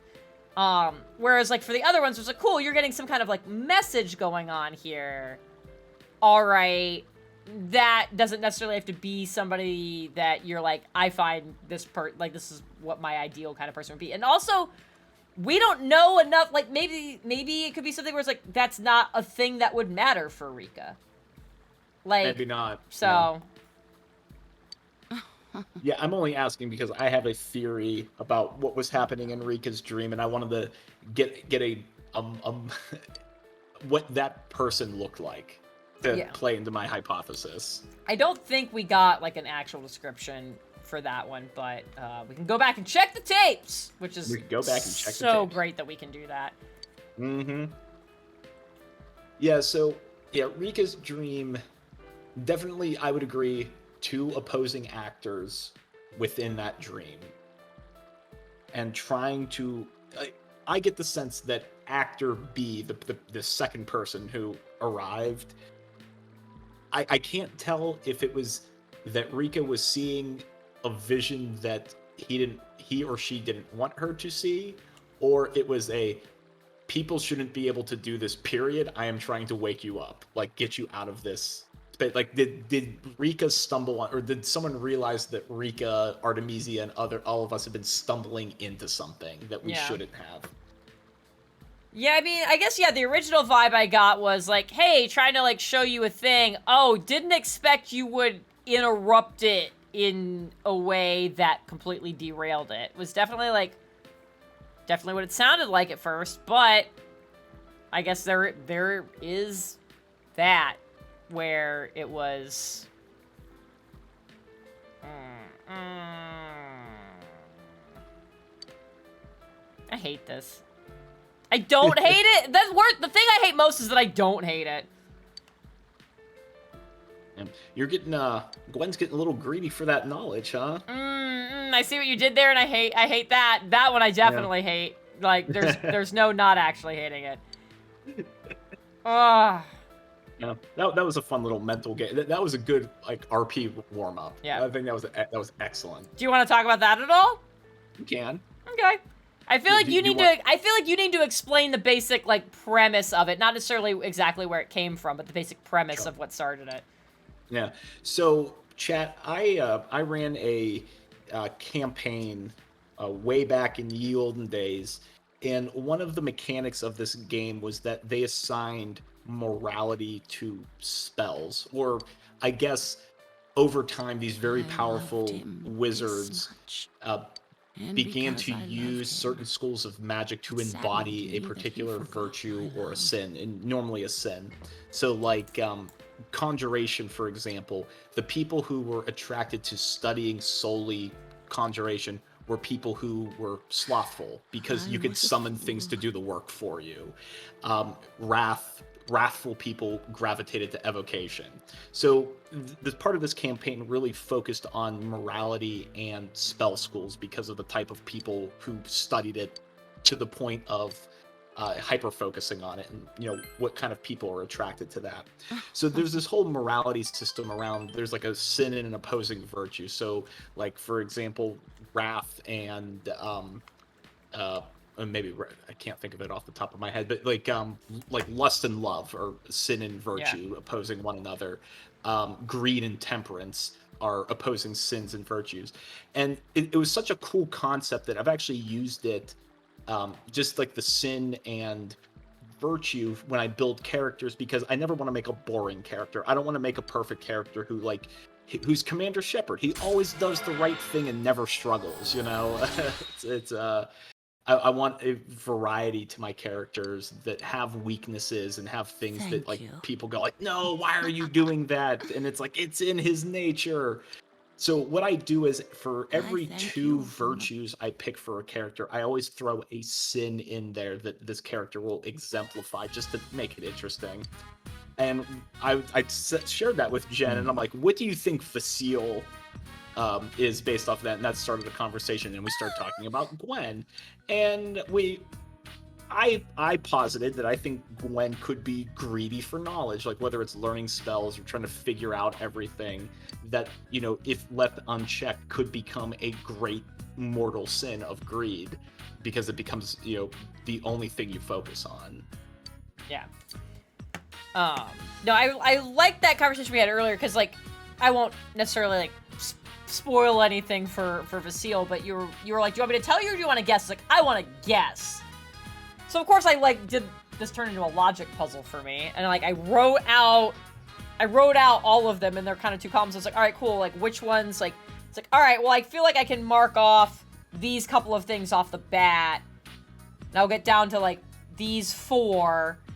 It's like this is a joke answer. We've already established that. So it's like, oh, now I'm down to these 3. So it's like 2 of these 3, and like being able to talk with you of like, here's why I picked the ones I did, and you'd be like, you know, like, oh, like I could see that, like here's what it actually is for these reasons. Like it was a very interesting conversation, and then being able to like go back and be like, all right, cool. It's like I have to think about Gwen now. You're like, we don't have to. And I was like, no, but I don't have to, but I have to. Like I gotta now. And I thought that was also an interesting conversation about like kind of like. Because I said 100%, she, like, the two sins for her are this and this. And you're like, one of these I get. That one's an interesting choice. And then I was like, yeah! That one feels situational. Maybe the situation hasn't arisen yet. And maybe when we get to the Coalition Summit, they might get interesting. Sorry. We're gonna see a whole new side of Gwen. It's gonna be interesting. And it's also one of those things that, like, because it hasn't really, like, come out very much, I also don't know, like, that was something that, like, without thinking about, like, the scale, you know, thinking about her personality and her traits in reference to, like, this scale of sins and virtues, like, that I didn't necessarily be like, I'm gonna make her this, but, like, looking at how I made her, I was like, that one absolutely fits. But it hasn't really come up a lot, because that situation hasn't really arisen. It's like, and now that I've been playing her for a little while, it's like, I'm not positive it will that it'll stick. Like when that situation does come up, will this be something where I'm like, yeah, that's the reaction she's gonna have? Or if I kind of like found her voice a little bit more to the point where I know, like, okay, maybe that's not how she's gonna react to these things. Maybe that's not how she behaves in these situations. And I don't know exactly. So I'll be really interested to see in a couple sessions when we eventually get to that meeting, kind of what happens. Yeah, and you know what? I think that's totally fine. I think it's a great sign that you can, and I like the phrasing. You found Gwen's voice. That, you know, like on paper in a vacuum, we have these grand ideas about characters, and God knows I have a number of character sheets ready to go at a moment's notice. But then when you actually throw them into the world, you know, they become an organic thing. They react to the world around them, and the ideas that you had for that character may suddenly change based on the circumstances of the campaign, the group dynamic, and everything therein. Like, if you would have told me that my original concept for Vasile was going to become the worst horse wrangler in all of the archipelago, I would have been like, well, that's a weird thing to make a personality trait. But now I just kind of lean into it because it's, you know, honestly really funny, and I love that became part of Vasile's character now. Or the handcuffs. That definitely became a thing that like spiraled quickly out of control, and I was like, oh, it's its own thing now. It is absolutely a thing now. Liz, are you saying this feels very Stolen Century, what we're talking about, or what's happening in the game? Hold on. I want to know. I feel like you might be talking about what we're talking about, but yeah, I think since you brought it up, it's one of those things that, yeah, it's, you can build a character, like you build a character sheet, and then you kind of like build your idea of who this individual is in your head. And I did the same kind of thing. I did the same kind of thing with Callista, but that was like my first like real like hardcore getting into a campaign. And that one was like, that was interesting because like I knew how to build a character sheet at that point. I didn't necessarily know, like I was like, yeah, it's this personality, but like I didn't really understand how to kind of build that for myself. So playing that really was truly finding a voice where I was like, I don't know what I want this individual to be. So at least going into this one, I was like, cool, I've built this character sheet, and I let some of how I had built this character inform some of the choices I made when I created the character sheet, and then had this story of like, how did she end up here that I didn't have before. And I was like, all right, cool. So I was like, I've just kind of decided these things about her, and then I got this information about Aaron, or from Aaron, about like, all right, what she has been up to the last several years in studying with Arturo. I was like, cool, like, based on what I expected her to be before that, how would she have evolved with that, and kind of built that, but also recognize that, hey, like, once I get into an RP situation where I'm actually interacting with this individual as an NPC and interacting with the other players, who, it's just like real life, like, the people you are around help form your behaviors. So it's like, I'm really interested to see, like, where that kind of goes. And now we're, like, what, 15 sessions or so, 15, 16 in? And some of that has already kind of shifted, and there's some elements that haven't come up yet that I'm like, I don't know if they'll stick. And part of me wants them to, but, like, I am fully okay with the idea of letting those things go if, like, in that moment they don't feel right.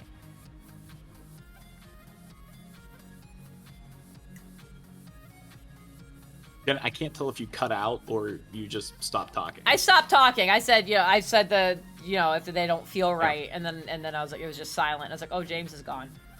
No, I was completely entranced by the path of you finding a voice for Gwen. No, but yeah, and there were things, and I think it's totally fine that there are things that may come up at the coalition because people aren't consistent in their personality all the time. There could be things that set Gwen off, and it'll be interesting to see that. I mean, there's certainly things in Vasil's background that are gonna set him off, and I deliberately left those breadcrumbs for Aaron to twist the knife in my side later. But as an actor, I love those moments because I want to see what voice for Vasil comes out in that moment. For sure. Even though I it's going to be wildly uncomfortable in the moment and having to improv it, but yeah. Oh, for sure. Yeah, the breadcrumbs, the breadcrumbs / knives that I've left for Aaron, I'm just like, God, when those happen, son of a whore, that's going to be something. I'm excited as an outside observer, I'm excited for them. As a player looking back on the situation after we get past it, I'll be like, hell yeah. In the moment, Jen, and then Gwen as a character is gonna be like, oh no, this is awful. Why is this happening to me? How could this happen to me? But speaking of wild things happening, so Dop is in chat right now. Hey, Dop! And he has a character that's a UT Paladin of Lolth, which you don't see a lot of. You don't see a lot of Paladins of Lolth. Yeah, that's a lot. Hot damn. It's a lot to take in. That is a lot to take in. I fucking love it. I'm pretty sure Lolth. Did you get to meet Isabel when you were here? Did we show you Isabel? Yes. Yeah, I met Isabel. That's Lolth. That's straight up Lolth is living on our porch. Yeah, eats wasps. Yeah. We have a big old giant yellow garden spider. If you're curious and you're not like, I wanted to post a picture of her at one point, but I was like, if there's somebody who doesn't do well with spiders, I don't want to like put that in front of them. If you Google a yellow garden spider, they're fucking big.